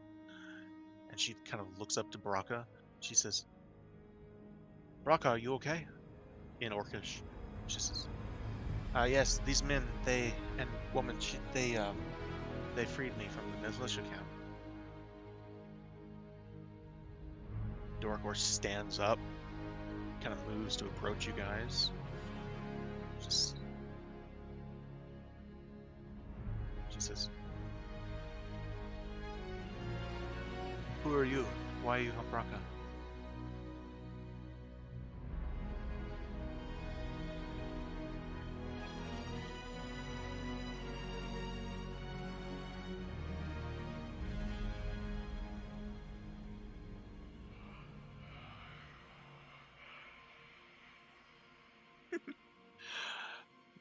Is she speaking orc? She is speaking common, actually. She said she originally spoke to Braca in Orcish. I should have specified, but she's speaking common now. She says, "You know Maku."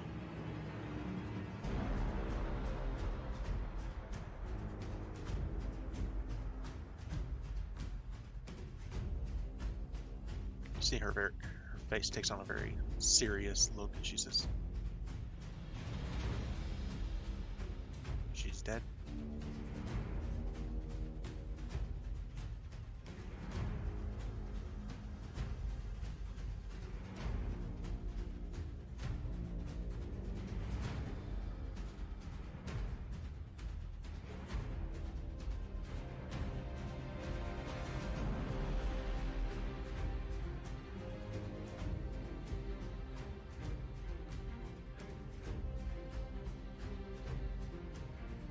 She kind of looks to all of you, nods her head, and she says, "Saddened to hear about Mako's death. Were you there? Were you there? Was it you? Was it you?"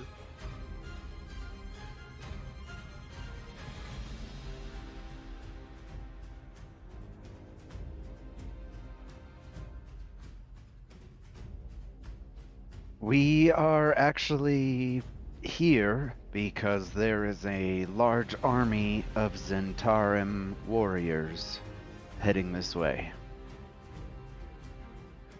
She kind of nods her head. She says, "We expected someone to come eventually."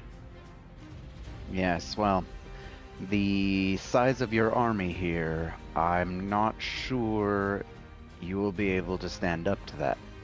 And so we came hoping that we could dissuade you from occupying this town and perhaps more.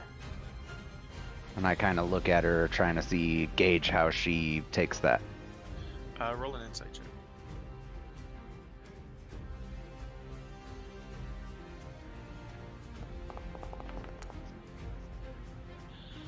You get a 17. real quick impression she is not leaving. Okay.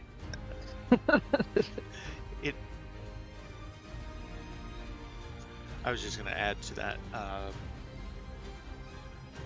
She doesn't say it, but she seems confident that her people can handle anything that Waterdeep throws at them.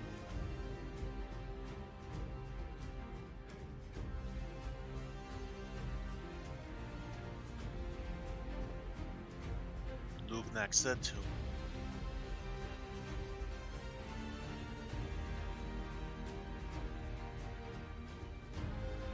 We do these things for Grunch, for Ludwig.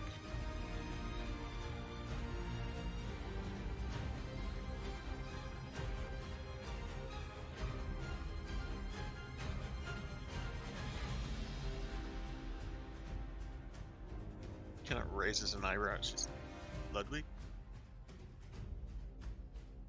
Ah, Ludwig. I had this funny. I like that.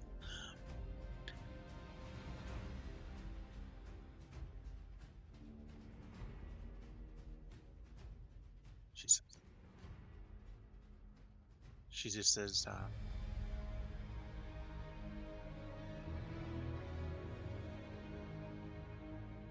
we were told to hold the road.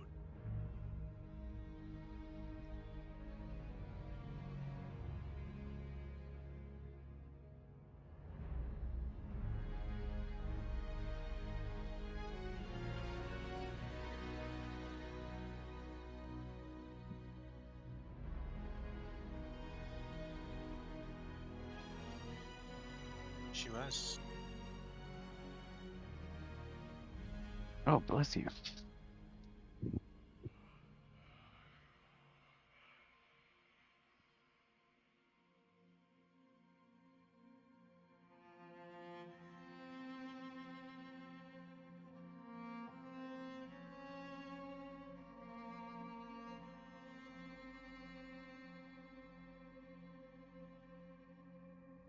What are you saying?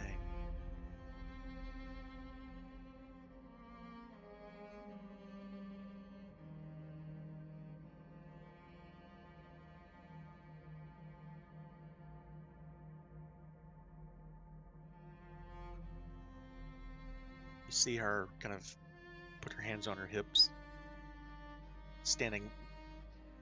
How tall are you? Like she's She's a good. She's pushing 7 feet tall. She's tall. Broad shoulders. She looks like she could break a horse in two. Damn. She kind of just Lugnak killed Muck. Why? Why?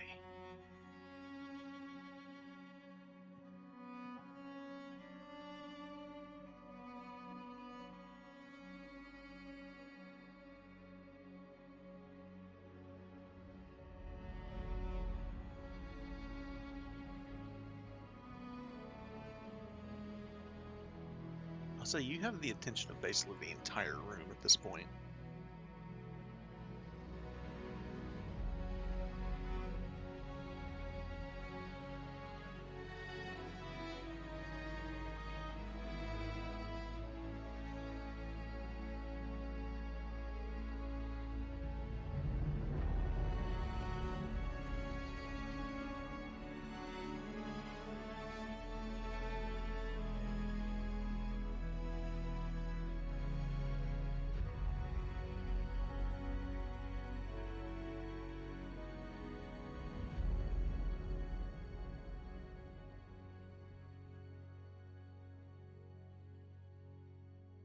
She kind of turns back.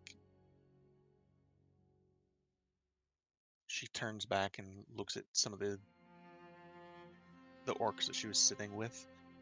And you see very serious looks on their faces.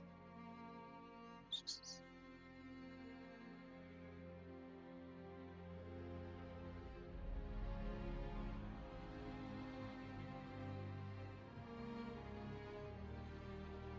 tell me more.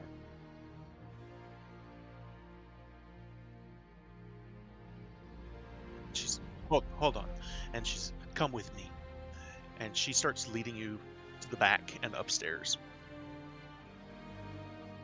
Braca, she says, Braca, you come too. And so she takes you guys upstairs and to a room that Bart you actually recognize. Just the bed, and currently there is no bear in the room, but it's definitely the same room that you saw the other night. And she just says, "Okay, we have privacy now." Lugnak came to Blood Axe almost a year ago. Said the grand plan to create this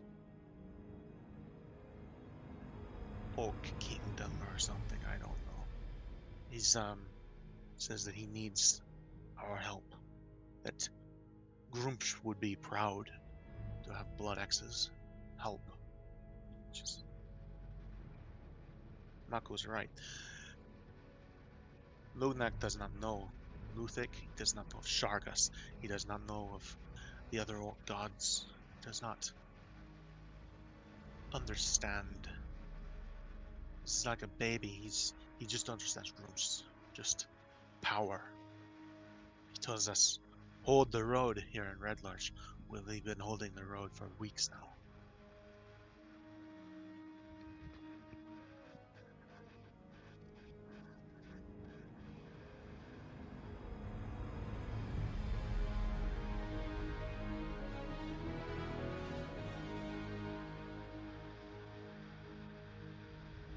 Can't leave. We can't leave.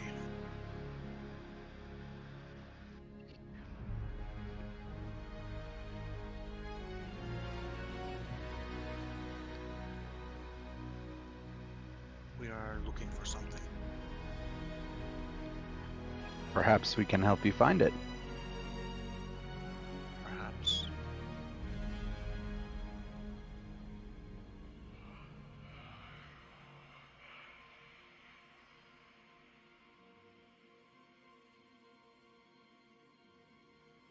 Many years ago, Blood Axe tribe held an axe named Wound, for which our tribe is named. The Blood Axe Wound. was stolen from us by a member of this town almost a century ago. What makes you think it's still here?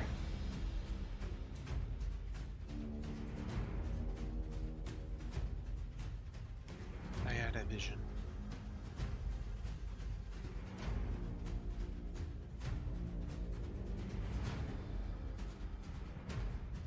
The dead.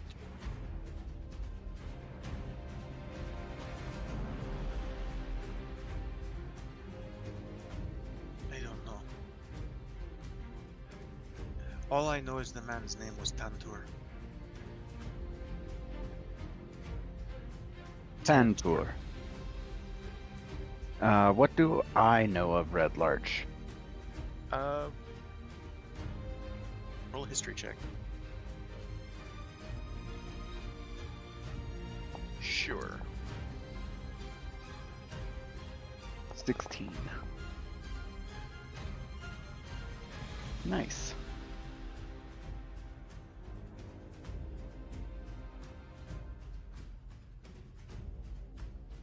Give me 1 second here.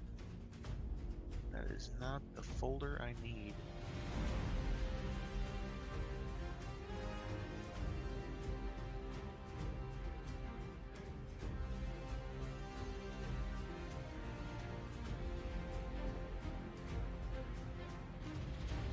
Sorry, I've got a whole lot of information that's kind of spread out amongst different things here. No rush?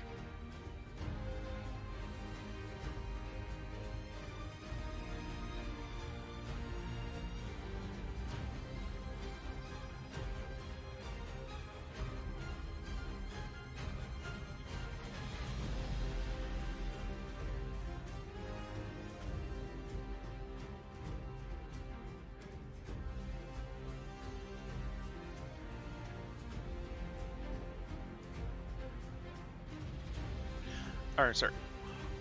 Where was I? What was the question? About Red Larch itself?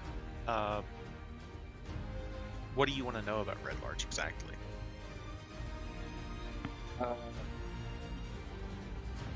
Yes. I would say with a 21, you would know Tantor is the name of the primary smithy in town. It's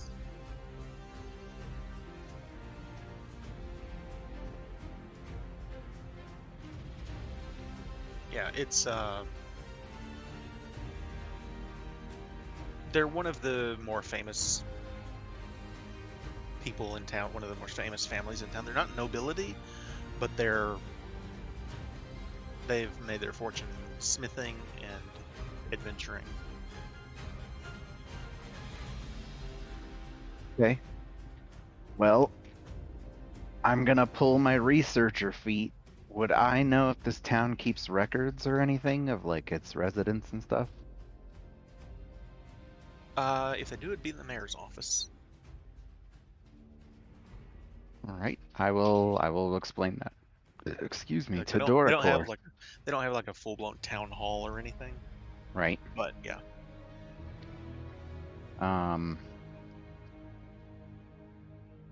Because so here, when I attempt to learn or recall a piece of lore, if I don't know that information, I often know where and from whom I can obtain it. Okay. I would say any kind of records like that, like I said, they don't have like a town hall, but they do have the mayor's office would have at least some records. Whether or not they date back 100 years is another story, but All right, I will let Doracor know I may be able to help. I just need access to the mayor's house. There might be information there.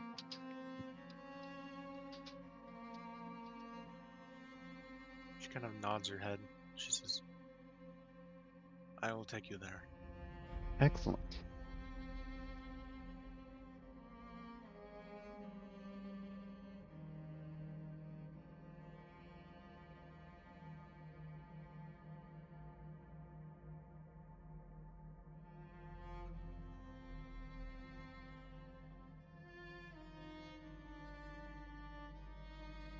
Ah, yes, the musician. Yes. She kind of points out the window towards the Gallows.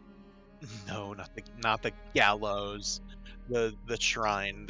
The All Faith shrine is just right next to the inn.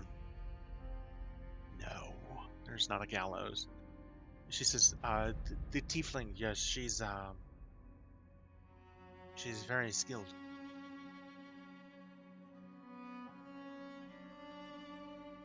She has tended wounds of some of my people.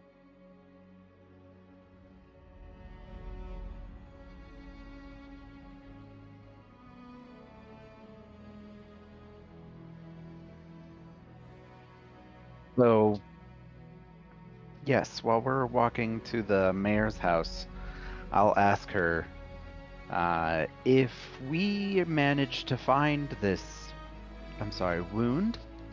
Wound, yes. If we manage to find wound, would you be more amenable to leaving Red Larch?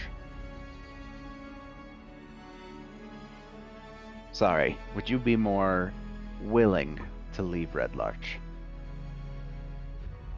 I would consider it. I want to know more about what you know of Lugnac, though. That's all with Todrin.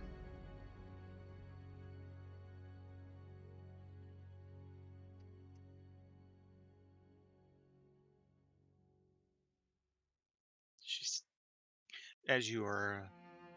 She starts to lead you guys out of the inn and towards the mayor's office. She's just the whole time kind of complaining about Lugnac. She says, Lugnac only knows of Grooms. Grooms this, Grooms that. He does not know Lutek, he does not know Ilnival, Bagdru, Yortrus. Only Grooms. She says, I don't trust humans. But Lugnac, I trust him less.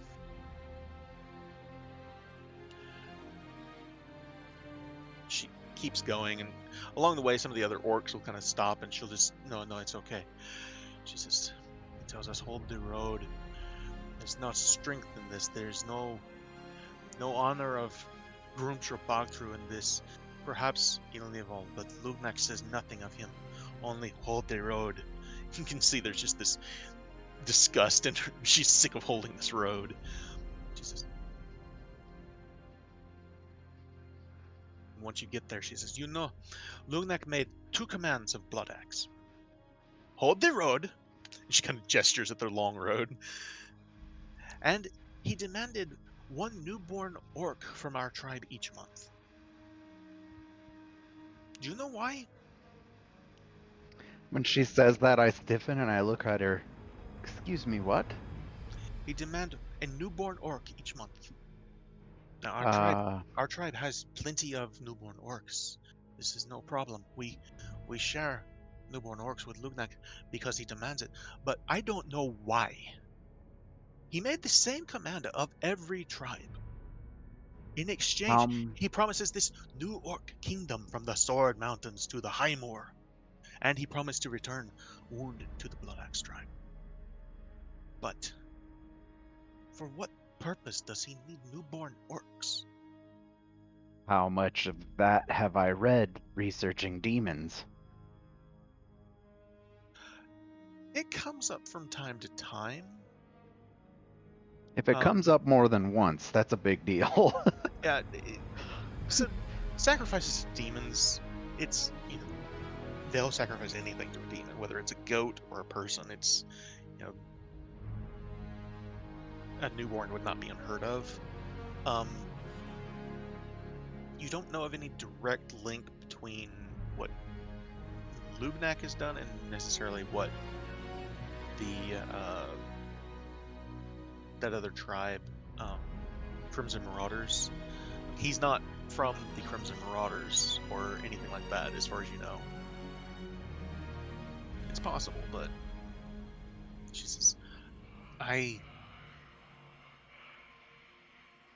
don't understand it. It makes no sense.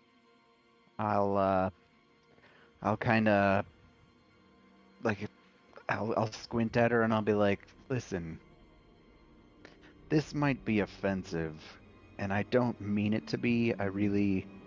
This is sort of just speculation at the moment. I have no proof. But I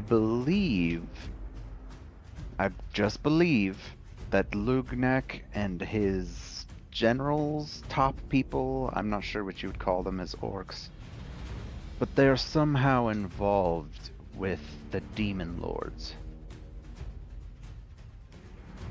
She kind of squints, lowers her brow, and kind of gives you this look. Roll a persuasion check. With advantage because of the music? No. 18. She says, I was like, is that a 5 or an 18? that you think they worship demon? In fact, I believe that some of his top people are possessed by demons.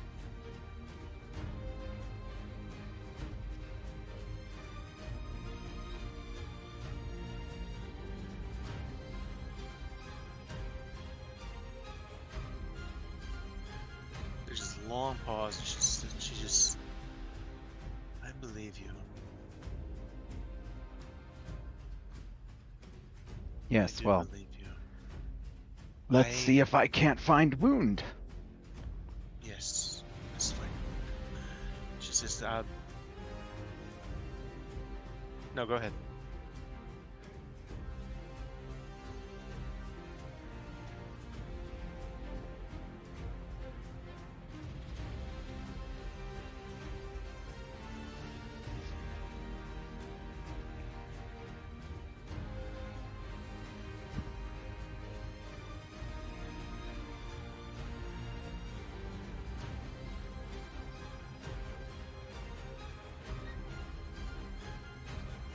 She says, Azure Edge is what?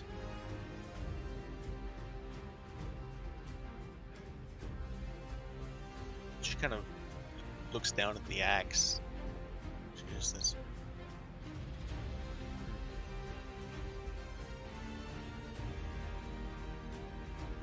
I do indeed. You see she takes a couple of steps away, bends down, and she picks up a rock off the ground. It's not a very big one. I say rock, it's more like a small, a large pebble, let's call it. And she stomps her foot 3 times, turns around in a circle, and swallows the pebble. That.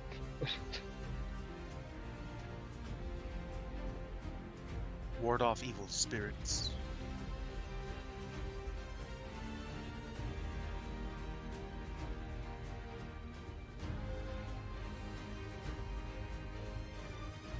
That axe has killed many orcs.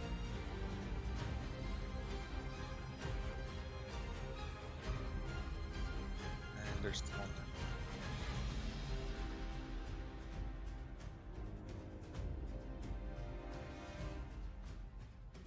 Alright, so Bart, you start going through the files here, and it's... Nope. I'm Nope. gonna pull out my ring of research. Alright. Let's make this a little bit more quick. Okay. What exactly are you looking for? Any mentions of Thirder? Tantor? Tantor, geez.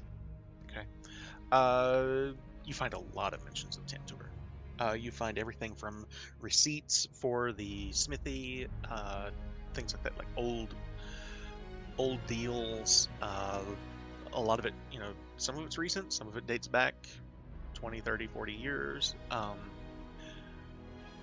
Eventually, though, you do come to what is basically birth and death records. Yes, that's what I'm looking for. The first thing you find is most recently the current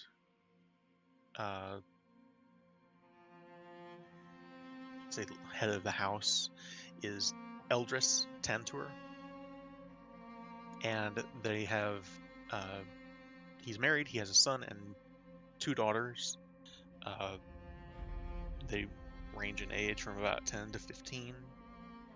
He owns the forge, like I said earlier. He's That's not exactly what you're looking for, though. You're looking for older records. So you go to the death records and you find a few over the years that may or may not be exactly who you're looking for. Until you get to a particular name, and let me pull it up here. Give me 1 second. Salazar. Slytherin? Salazar. Yeah, just don't mind me. Salazar Tantor. Salazar Tantor is something of a hero of Red Larch. He was known specifically for fighting orcs. He served briefly as the town's constable.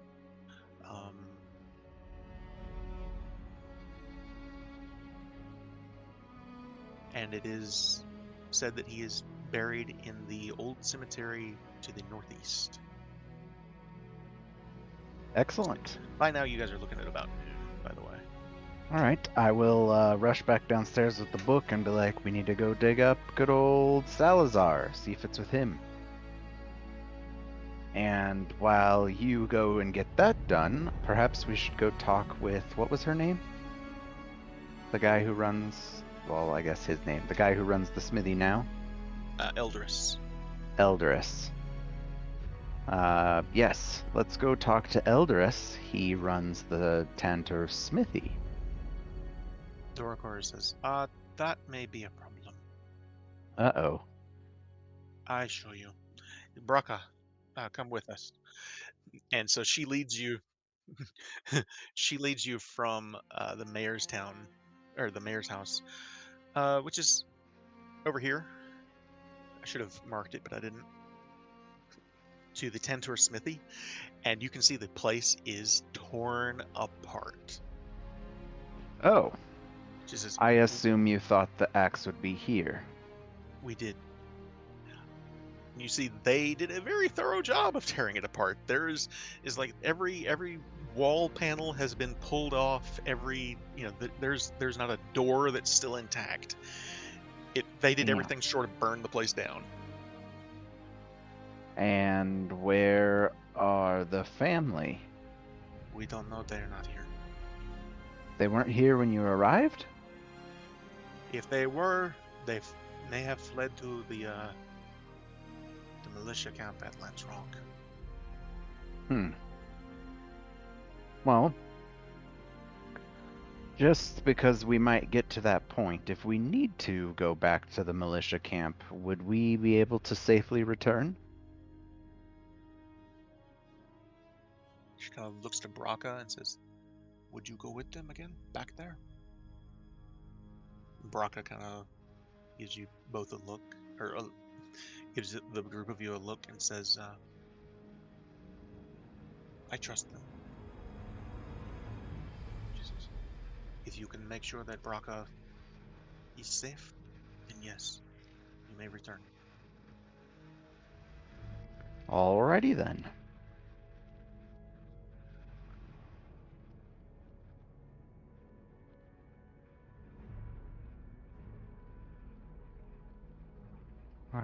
Well then, let's go find that grave.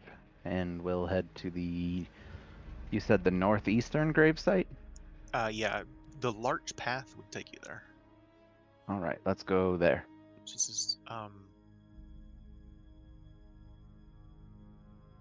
so wait, where were you headed to the graveyard, or are you headed to the militia camp first? Well, we'll go to the graveyard so I can find that grave for them. And then, I will if say, we don't... as you guys are headed from the Tantor Smithy to the Larch Path, you hear a voice shouting, says, Todrin! Todrin! You see Larissa. Larissa kind of runs past a couple of orcs. She almost bumps into one and says, I'm sorry. And he just kind of looks back to Doricor and she kind of shrugs. He's just, I saw you through the window at the shrine. I didn't know you were in town.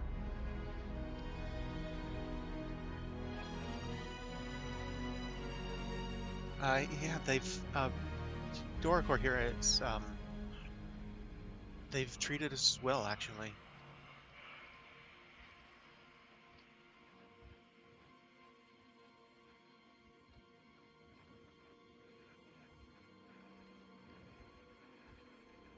What was the mayor's name? Jalessa. Jalessa. Jalessa Ornra, I believe. Let me double check my notes. Sorry. Yeah, Ornra. And what was her husband's name? Harbert Ornra. He's also the constable. You would actually know he took her name. Okay.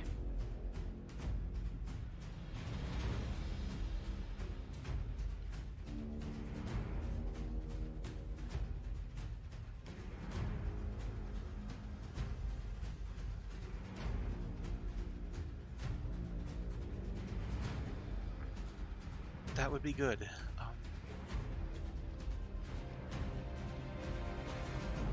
Well, I mean, it's my duty to stay here, even if they did.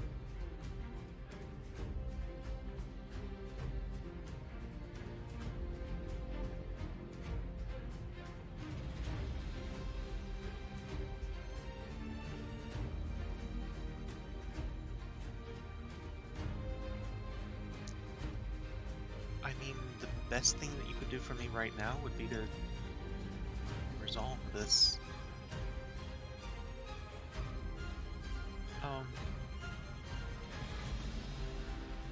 I'm gonna send Ayana a message if that's okay with you. Or rather, she's been sending me messages, but I'll tell her you're here.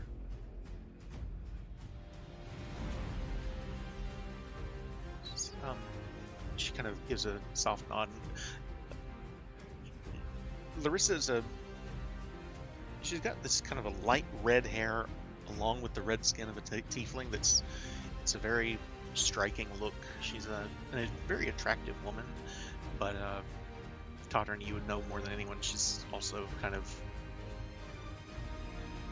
self-conscious about the fact that she's a tiefling. So, but she's, I should get back to the shrine. There, turns out orcs really like the harp. Yes.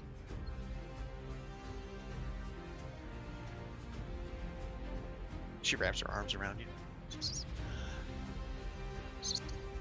I really am glad to see you. All of you.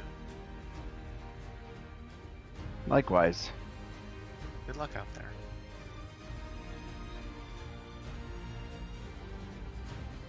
Thank you. So are you. All of you. I better go. She heads back to the shrine, and Dora, of course, says, I will wait for you here. Or at the inn, rather. But, is there any way we could get some assistance with digging? It'll go faster if I'm not digging, I mean, and I kind of hold up my arms.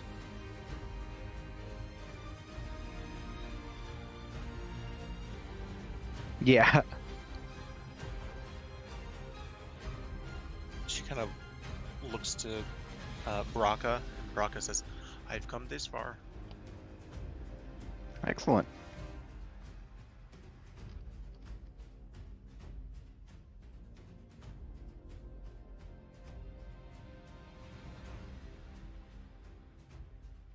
I'm still just kind of reaching up, poking on Bart's arms. Nice. Alright. I'd say it's easy enough to find one in town. If you can't find one, the orcs would find one and give it to you. So they'll be able to find you one. By now, with everything that's happened, all the discussions, everything, say it's approaching 2 o'clock in the afternoon.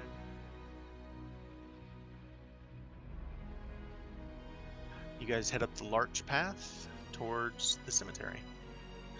And for now, I'll just ask, does anybody need to take a break before we get that far? I'm good. Okay. We started a little late, so if you guys don't mind, I'd like to go to past. I fortunately have to go at 7. Okay. 7 it is then. So 45 minutes? 6. Sorry. Yeah, no problem. What is the axe's name? Wound? Wound, yes. So you guys head up the larch path. Takes you out of town. And about the time that you get there, you're looking at about 3 to get for the walk there. Todrin, you get a sending spell from Iona Lothalus. She says, Larissa tells me that you're in Red Larch. I had an interesting discussion earlier this morning with a mutual friend. You can hear there's kind of a pause there, and she says, I've dispatched the Order of the Ruby Rose to Red Larch. They should be there in 2 days.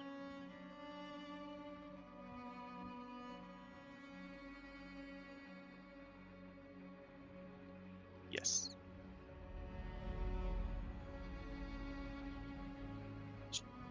Oh, she also says, I've also dispatched 2 knights to Troll Skull Alley.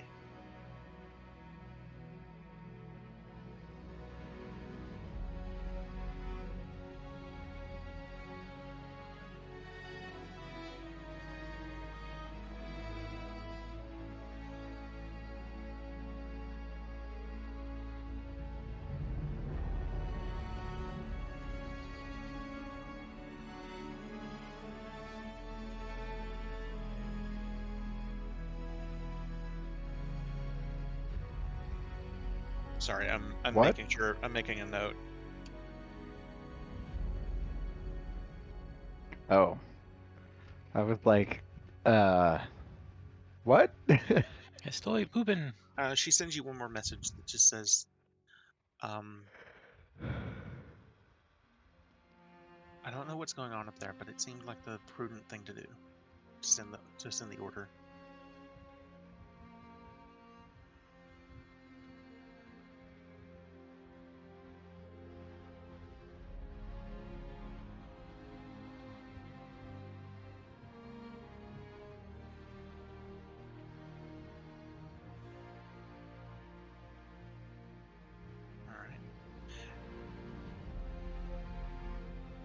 And so as you guys are approaching the cemetery, I need everyone to roll me a perception check.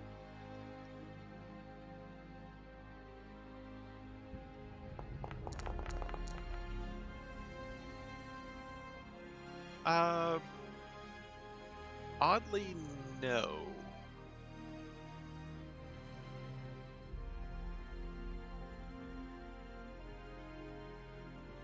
Perception.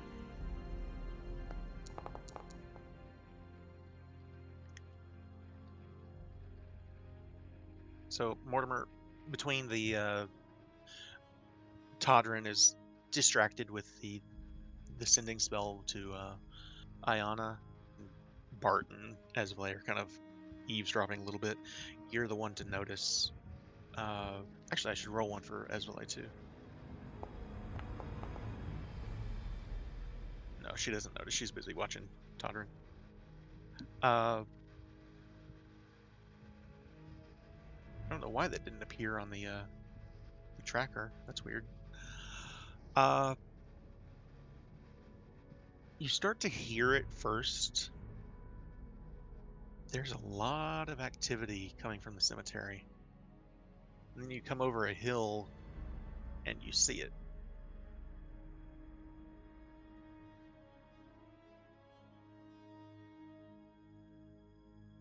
There is an awful lot of undead in that cemetery.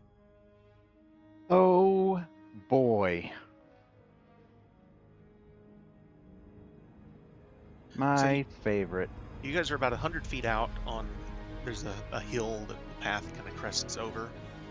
And you look out, and from where you're standing, you can see dozens of skeletons. And that digging might not be such a problem, because they're already digging. Looks like we don't need our shovels.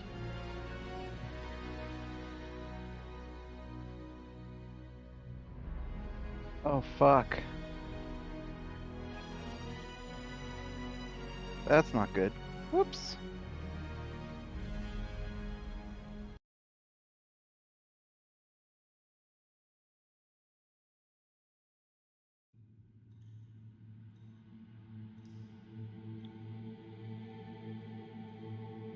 That is true.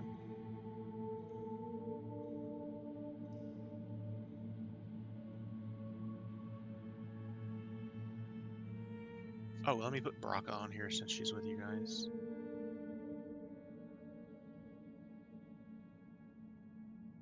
I get to control 2 NPCs. I turned to Todrin. Well, Doracor did said she saw lots of dead. This kind of makes me feel better about that. Baraka just says, "This is not better." Well, no. But, well. Anyway, where are these coming from? I wonder if there's a wizard here.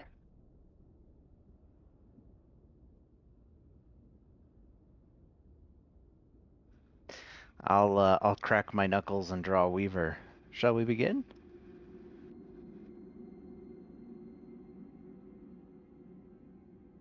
Sounds like it.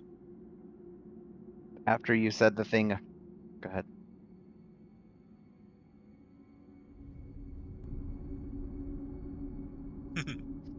Nice. All right. So you're about 100 feet out. What do you guys want to do? Did I get record of where Salazar is buried? You know he is in a crypt, of which from where you were at, you can see 3. All right. I'm like, well, I'm gonna go start with the crypts. Sorry, let me change them. There we go. Go ahead. What's that?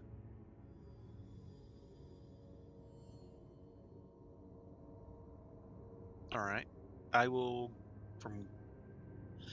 say they're not actively coming after you guys at this point. They either haven't noticed you or don't consider you worthy to come after or something.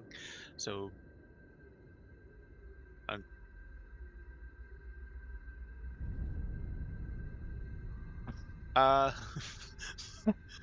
so the zombies and the skeletons, are probably pretty weak. It's the ghouls and the ghasts that are probably the bigger threats. There are ghasts out there? Oh, fuck. Okay.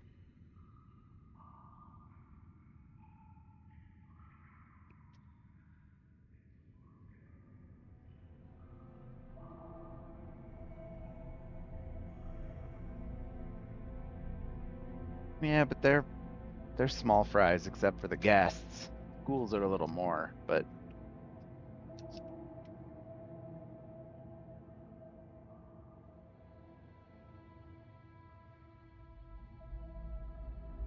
I'm gonna head to that first crypt over to the left. And I'll head that way. Yeah, I just start walking. I am oddly unafraid of all these undead. All right.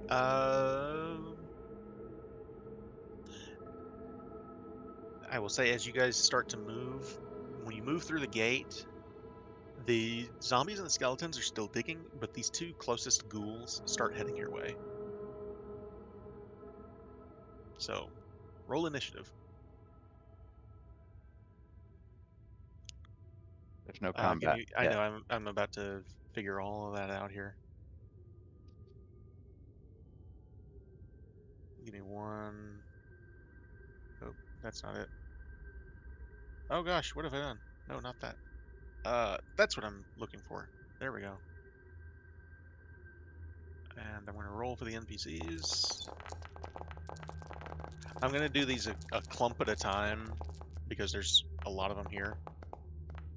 But for this first group in the kind of the southeast here, we'll do them. So go ahead and roll initiative. Need to start the combat. Oh, do I? All right. My shit keeps ending up cocked as fuck. Mortimer, there you go. 7? Oh, it was a 5?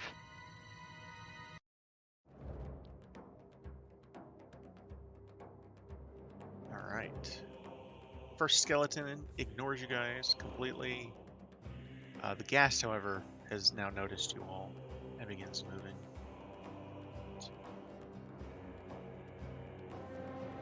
Gets about this far, and it looks at whoever's closest and just kind kind of hisses. Just to be clear, clear, ghasts are larger than ghouls. They are.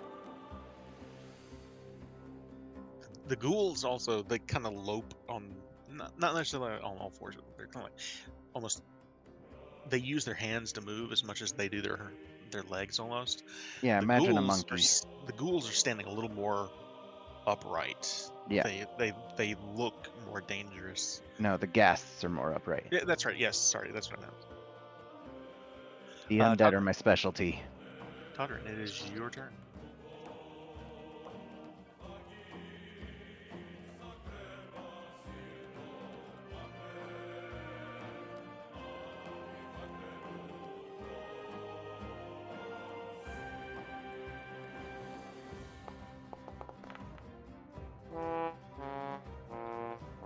Oof.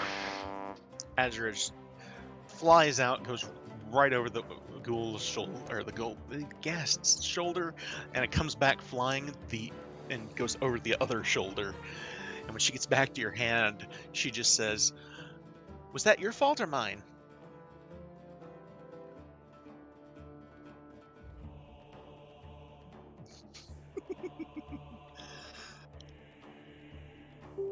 You've still got one more attack, I think.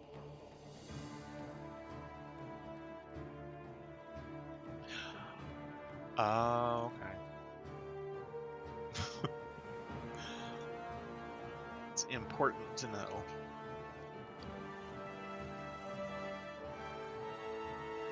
Sorry, go ahead, yeah. Go ahead.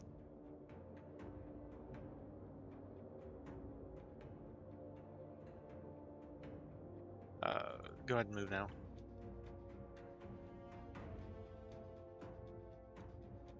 Okay.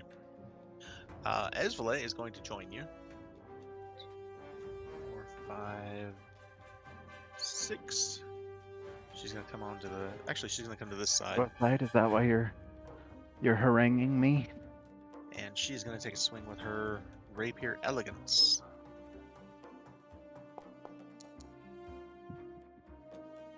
19 is enough to hit him.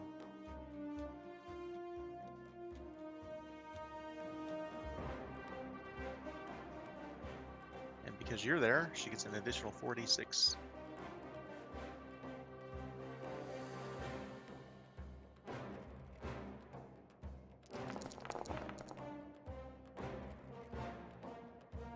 That did not roll 4d6, did it? Apparently it did. It was just a low roll. And she will make a second attack, which also hits.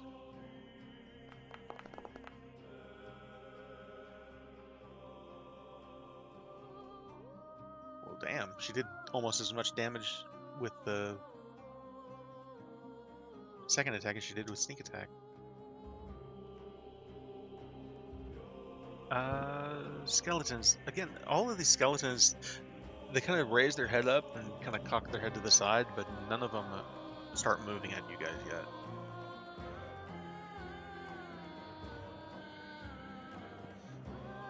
This ghoul.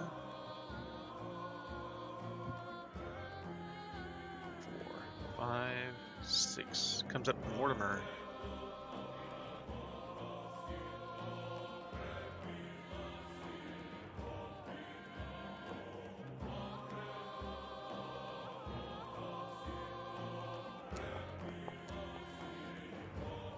Mortimer, 21 hits you, I'm sure. Yeah, it does. I need a Constitution saving throw from you. And you take 8 points of damage. No. Oh, joy. And is he outside of your aura? 10 would his feet. aura- Okay. You are currently paralyzed, Mortimer.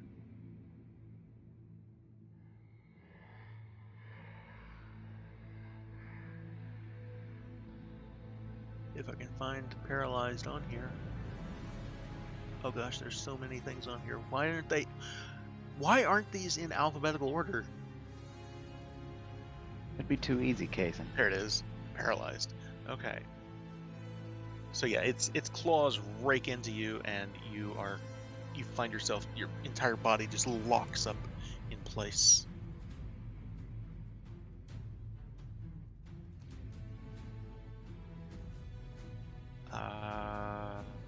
Mortimer.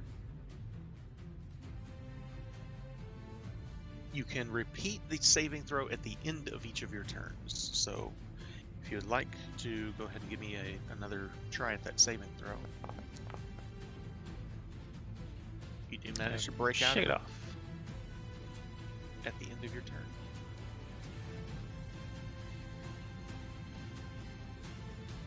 And this one also is gonna. This one's actually gonna move in on Eswelly since she's closer.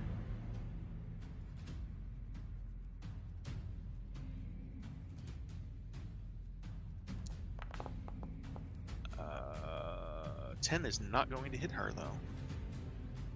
So yeah, she definitely sidesweeps out of the way and avoids the attack. And Bartholomew, it is your I turn. am gonna cast Firebolt. Is it my turn? Should be. Oh, yeah, nope, I'm trying to play fucking Fantasy Grounds. Silly guy. Actually, you know what? I'm gonna cast Scorching Ray. All right.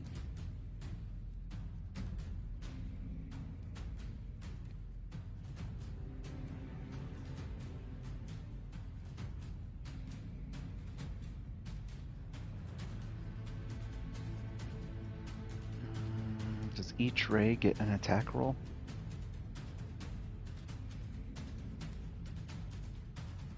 Each ray, yep. So I'm gonna do 2 at this ghoul.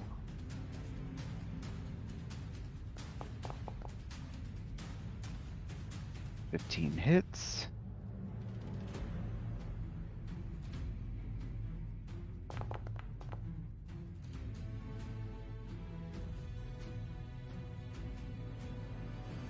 All right.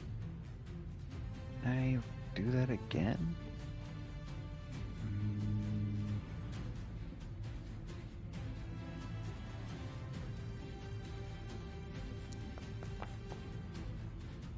Moist. That's a hit. Cool. And then 1 at this ghoul.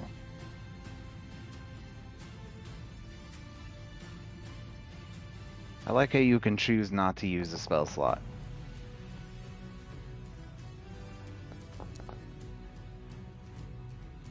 Nice. Alright, and then I'm gonna move 5, 10, 15. Wow, these squares are hard to see. Oh, I can adjust 5, that. 10, 15, 20, 25, 30. Let me. That's me. Is that better or Yes, much better. more? I can do I'm more if alright. you need it. It'll be tough on the grass, so maybe a little more.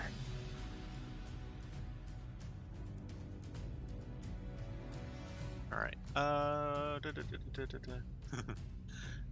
Skeletons still haven't moved. Baraka, the sight of the undead makes her a little uncomfortable, but she does manage to pull herself together, and she's going to.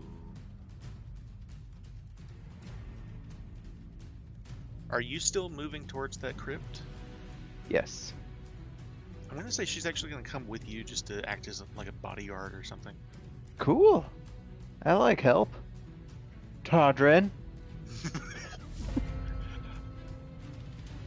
Now the skeletons start moving.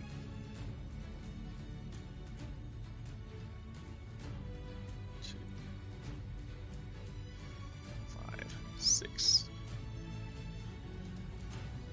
The ghast is going to take. So first, any creature that starts its turn within 5 feet of a ghast must succeed on a DC 10 Constitution saving throw, or be poisoned until the start of its next turn. So, if it's still alive at the start of its next turn, don't let me forget that. At the start of their turn. Your next turn, I mean. But first, it's going to lay an attack on you, Todrin. 12 does not beat your AC, I'm sure. Does it? Todrin? Alright.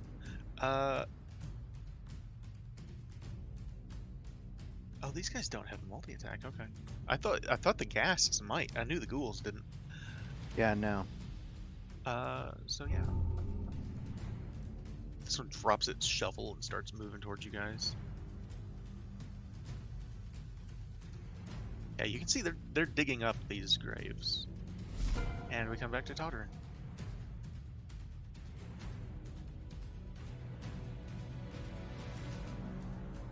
First, I need a DC 10 con save from you that I'm sure you'll pass.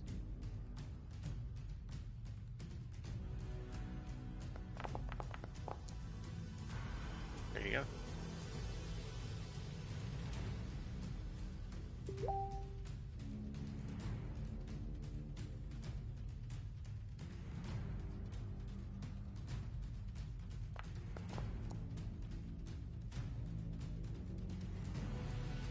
That's a hit. This poor guy. Well, give me the damage on the first one.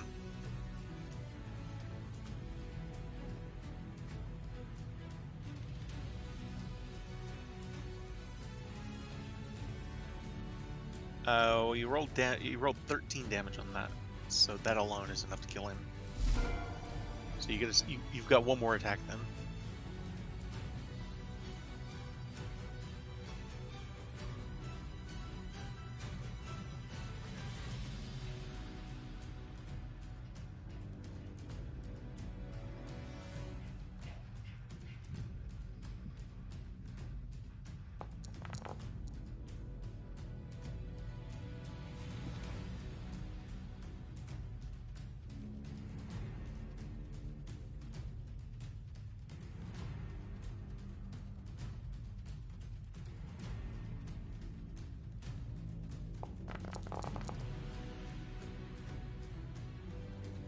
And that's enough to kill him. Yeah, so you lop the head off of the ghoul that was attacking you guys, and yeah, you killed both of them. Alright. Skeleton, this one's gonna move in on you. And it is... Alright. This is gonna say short sword, but they're swinging shovels at you. I should have done something like that about that when I was working on these guys earlier. 16 does not hit you though, I'm sure.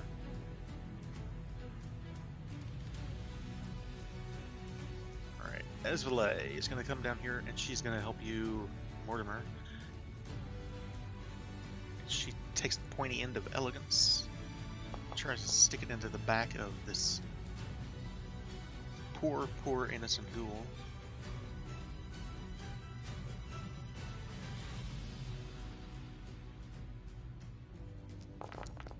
Oh, didn't mean to do that. And she does 25 points of damage to it. So yeah, you're watching as she thrusts the rapier through the back of this thing, right through the heart, and it kind of looks down and goes, "Aah!" and dies.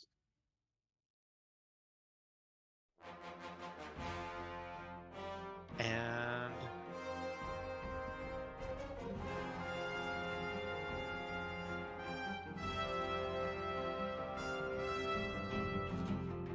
I think that's going to be her. She's going to move back to where she was. But that's going to be her.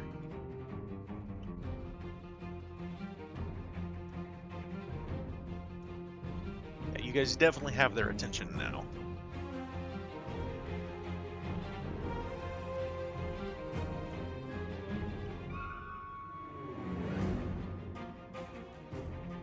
Corral them in.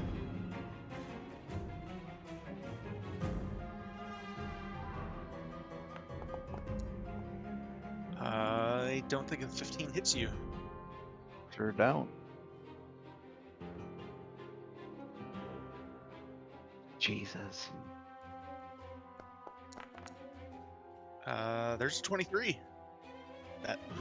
That'll do it. That's 5 points. Oh, can you do that? So you take 5 points of damage from.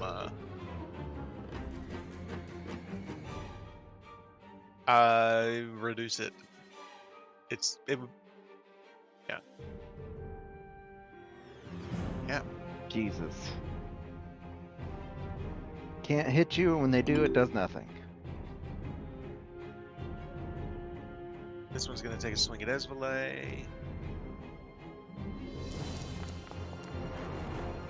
And she moves out of the way, no problem. Gets.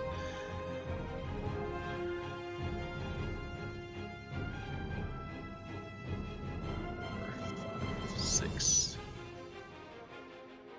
1, 2, 4, 5, 6. And because it's as close as it is, I'm going to say he takes a swing at Ezole with the 17 does not hit her armor class. What? Damn. That glamored studded armor she has that she stole from someone is enough to keep that from hitting her.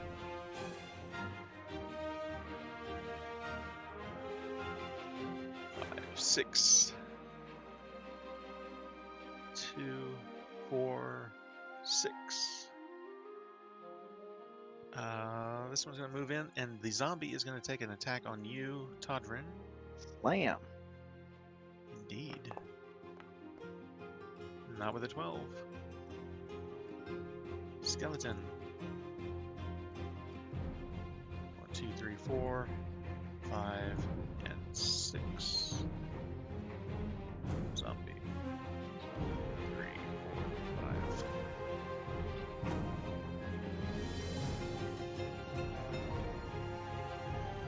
A lot of corpses. Again, they are having trouble getting through to you guys. And Mortimer, it is your turn.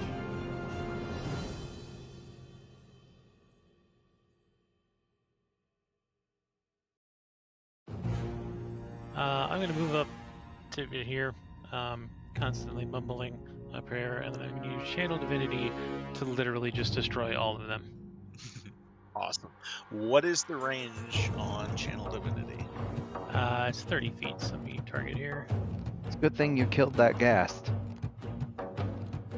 So that it'll get all of those guys then. Cool.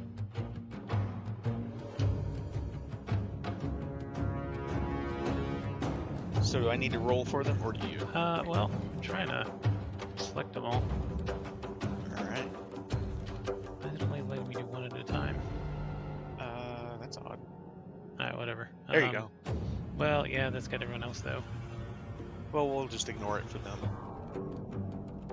Okay, here goes. They're not undead anyway.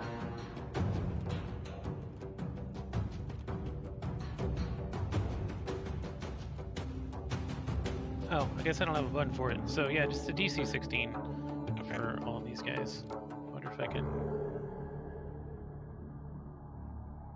I'm surprised there's not a button for it. Yeah. Is it wisdom or con or what? Wisdom. Saving throw, DC 16. Okay. That one saves.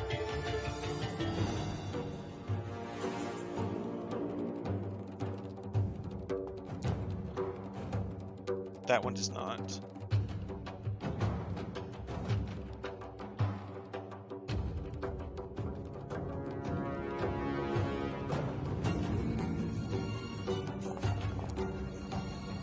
Natural 20 on that one.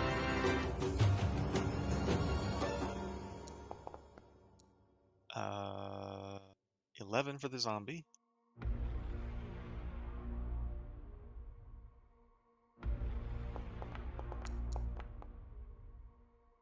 Six. Aha! So basically, any that fail, if they're CR2 or less, which I think is everybody, they're just Yeah. gone. Yep, that one fails.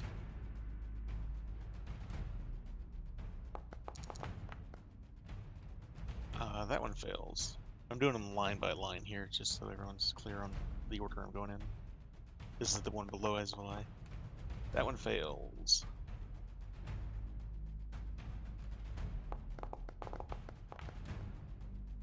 Fail.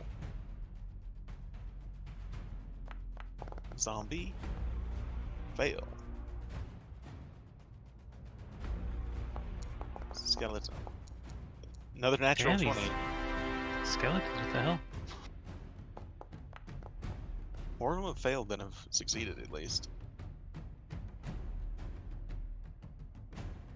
Next row. Column, technically. Fail. Suddenly Todrin explodes. We knew it all along. Fail.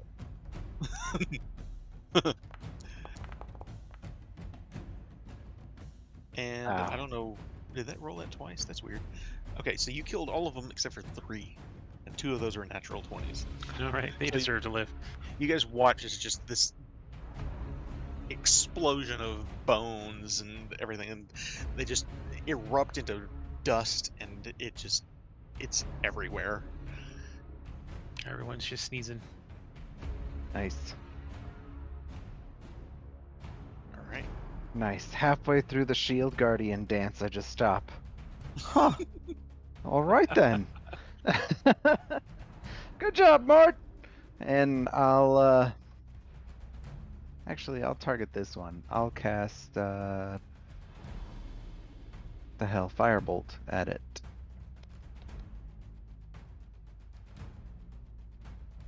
Turns the fireball dance into a firebolt dance.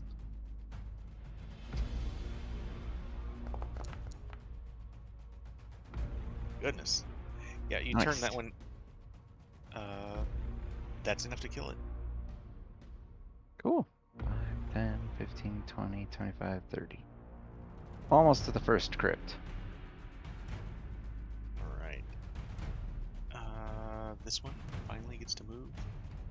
3, 4, 5, 6. And Baraka.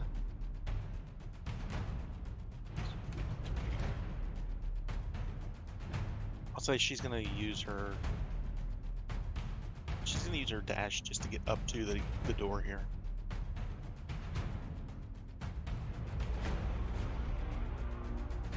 At the start of the next round, though, we're gonna have more of these guys are showing up and joining in to the fun.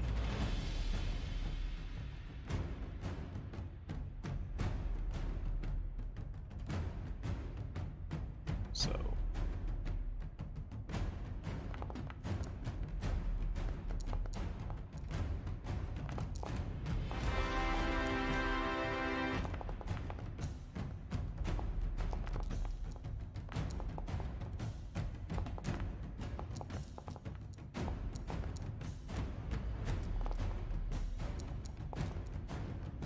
Gosh, were there that many?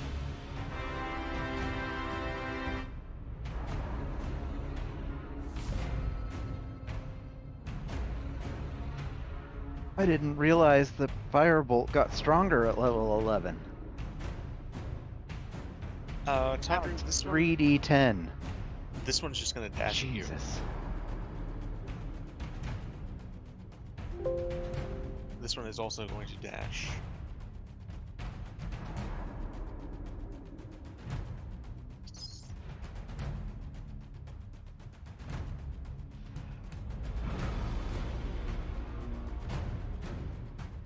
This one's going to come around and try to attack Mortimer.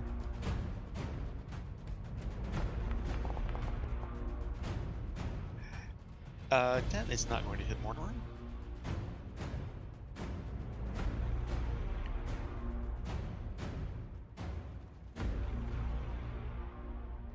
Six.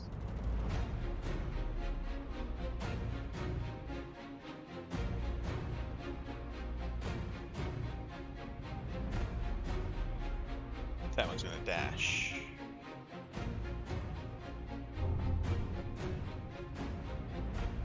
I am. Todrin, it's your turn.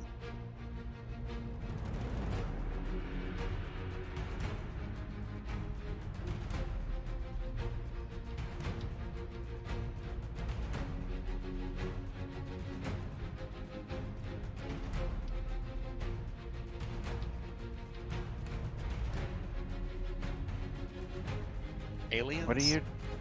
Starship Troopers. Would you like to know more? It's a great book and a great movie by someone who hated the book.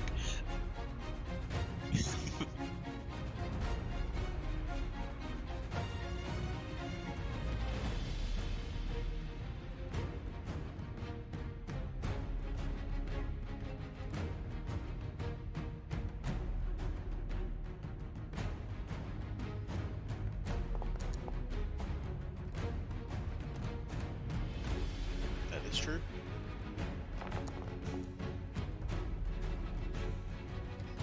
Threw so far. I mean, he threw one and it missed. That's true. Azure Edge agrees. She says, we don't talk about that. Yeah, you slam into this thing with that blue flame that rises off of Azure Edge. She's just, she's enjoying every bit of this. It does not, Rob. They're tough bastards.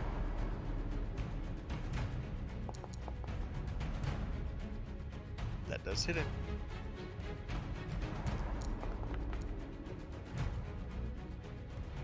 That is enough to kill it. That's right. Alright. Esvale.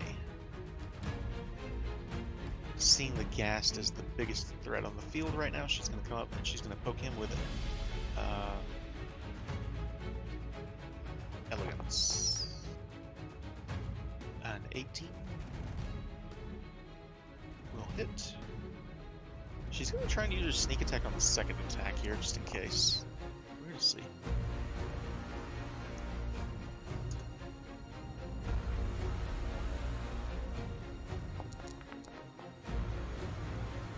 Not quite, but still enough to...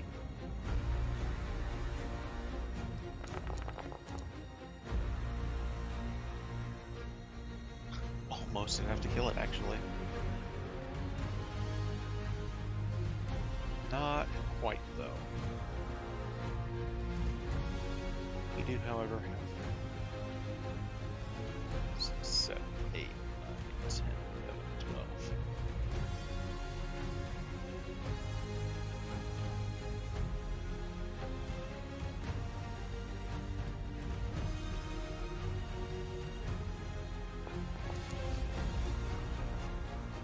Natural 1 for the skeleton.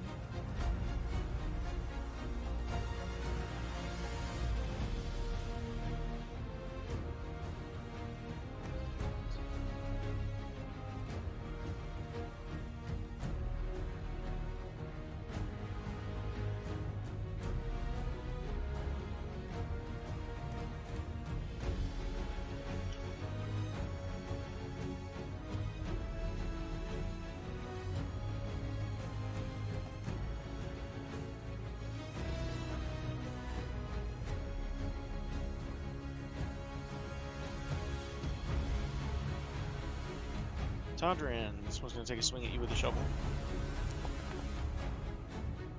That's not going to hit. You managed to deflect that with, not your shield, but with Azure Edge, because you don't currently have a shield, do you? Oh, that's right, you do. I had forgotten. That's true. That's right. And we come back to Mortimer.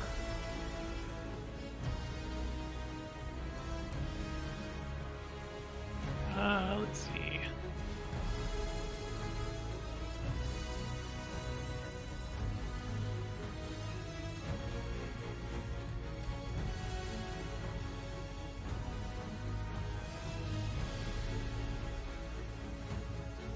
Jesus.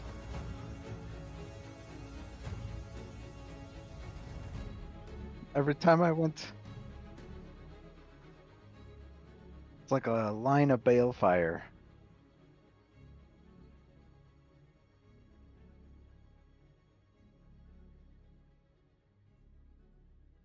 Yep, just like that.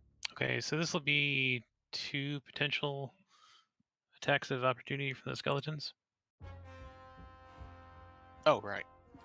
Let's see. And the bottom two there, one by Azalea and one by Tundran. All right. Oops, I don't know why I rolled that with disadvantage.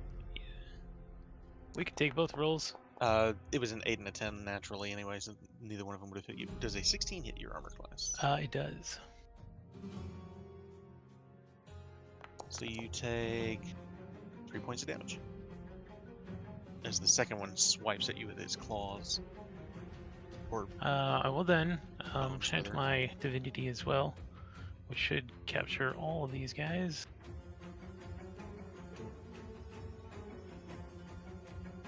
Those are templates. second thing. Have a little angle square. Square tool.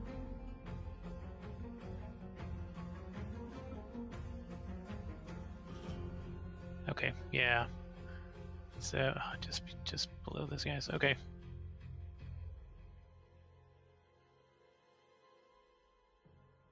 Okay. Yep. So it'll be basically all of them.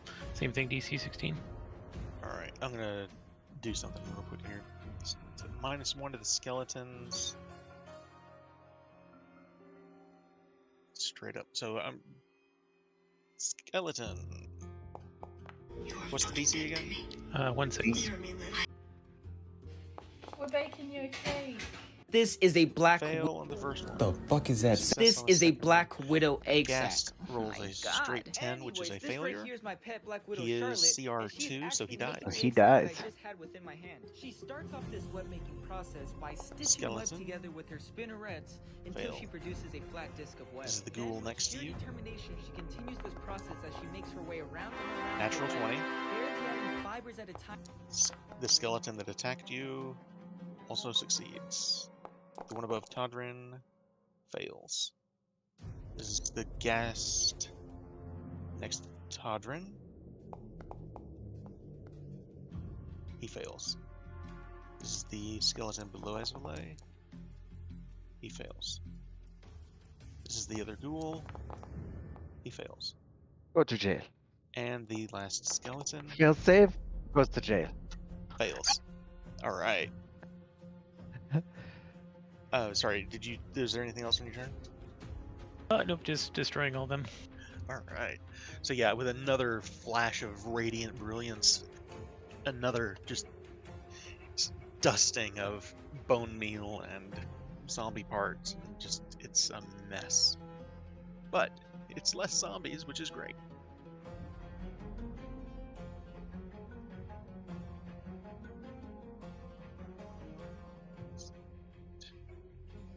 And we come back to Bartholomew. Okay, well, I'll walk up to this. Oh, I'm still measuring. I'll walk up to this thing. Is there any writing on the outside? Crypt. There is. It is a family name that does not appear to be Tentur. Well, This one appears to say Hanadron. all right, so 5, 10, 15, 20.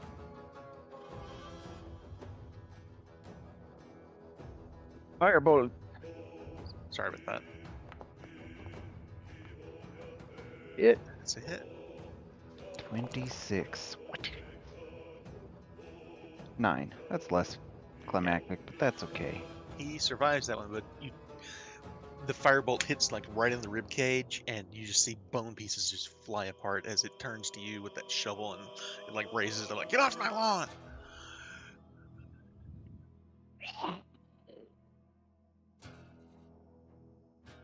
Braca.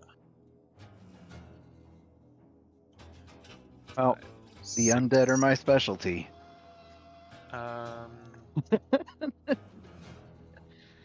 Everything imaginable. I walk like a zombie, talk like a skeleton, whisper like she a is going wraith. to move to here and hold an action for if it comes closer. So, you guys, Cast counterspell like a lich. you guys are closer actually. So this one is actually going to come closer because, and so it'll trigger her attack.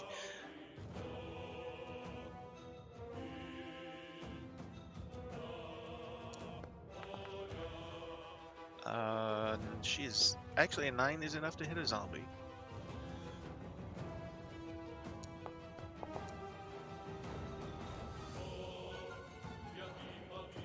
Yeah, you. She has a shovel in one hand, but she's not using it to attack. Instead, she's. You guys would have noticed earlier. Her fingernails are like grown out and have like a black lacquer on them that you guys would know is a lot of the women that in the orc society that worship Luthic. Uh, they grow their fingernails out and into these claws with this black lacquer on them.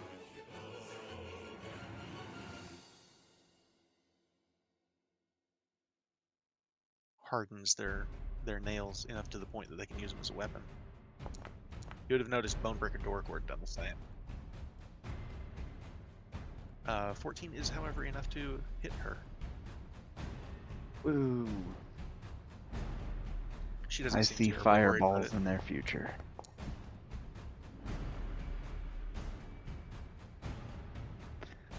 I don't know. They were pretty blinded by the light. All right, so we're at the end of that particular round, moving into the next. Should we call it here? Because we're right at 3 minutes out from 7. I say most likely. All right. I'm also gonna. That other group is gonna end up getting added to the combat tracker too. So, All the combat. How much do you want to bet that Tantoon's Oh God, more? thing Yeah, is the there's- one in the far right? That's a lot of 20s, Kason. there have been a lot of them. But yeah, you guys would see that the last group of zombies up there has now realized, hey, something's happening down there, and maybe we should do something about it. So we will end it there, unless anybody has anything they want to add. Awesome. As always. Little do we know we're going to return to Waterdeep where a bunch of people are going to be waiting to arrest Bart because he's conspiring against his family.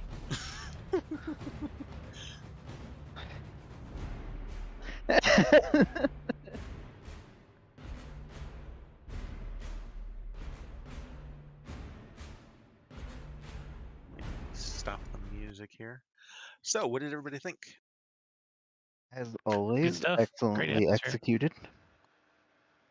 So, I gotta ask, what do you think of Doricor? She's Russian.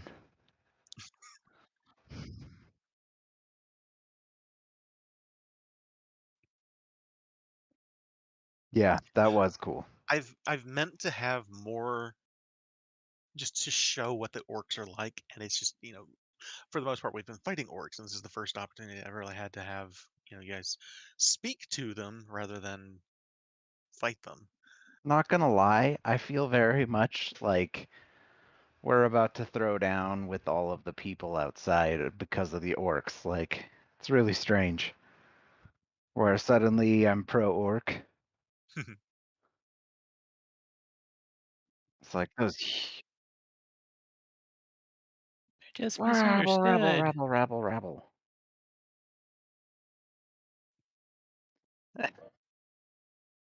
They're just there for the barbecue. Well, you guys do know there's an army of the Zentarum headed to Red Larch. You also know that the Order of the Ruby Rose is headed to Red Larch. Red Larch is about to become a powder keg of epic proportions. I reckon so. So, fun fact, I don't intend to make a habit of this, but I'm just going to tell you guys. Braca is actually a character that I cut. I didn't think we would use, and then you guys ended up speaking to that orc in the back of the wagon, and I was like, "Oh, I have a character for this." So I, uh, I was like, "I really don't need this extra orc character. No, this isn't going to be a thing." And then, hey, it's a thing. So here we are. I also have to point out, excellently done with the million different orc portraits for the tokens in the inn.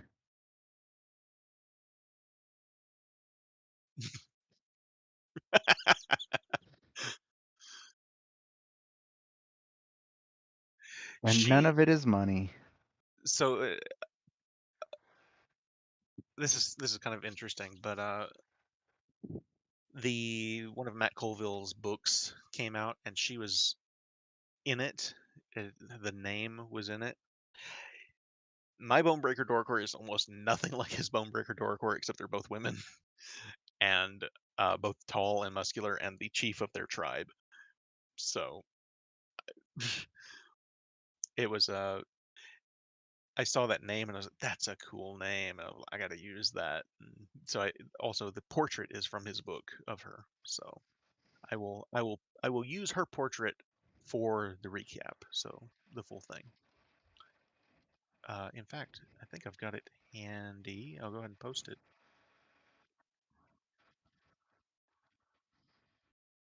I gotta No do the problem. same. All right. Indeed. Ciao for now. Good night, all. Good night. Night. Good luck, Kai.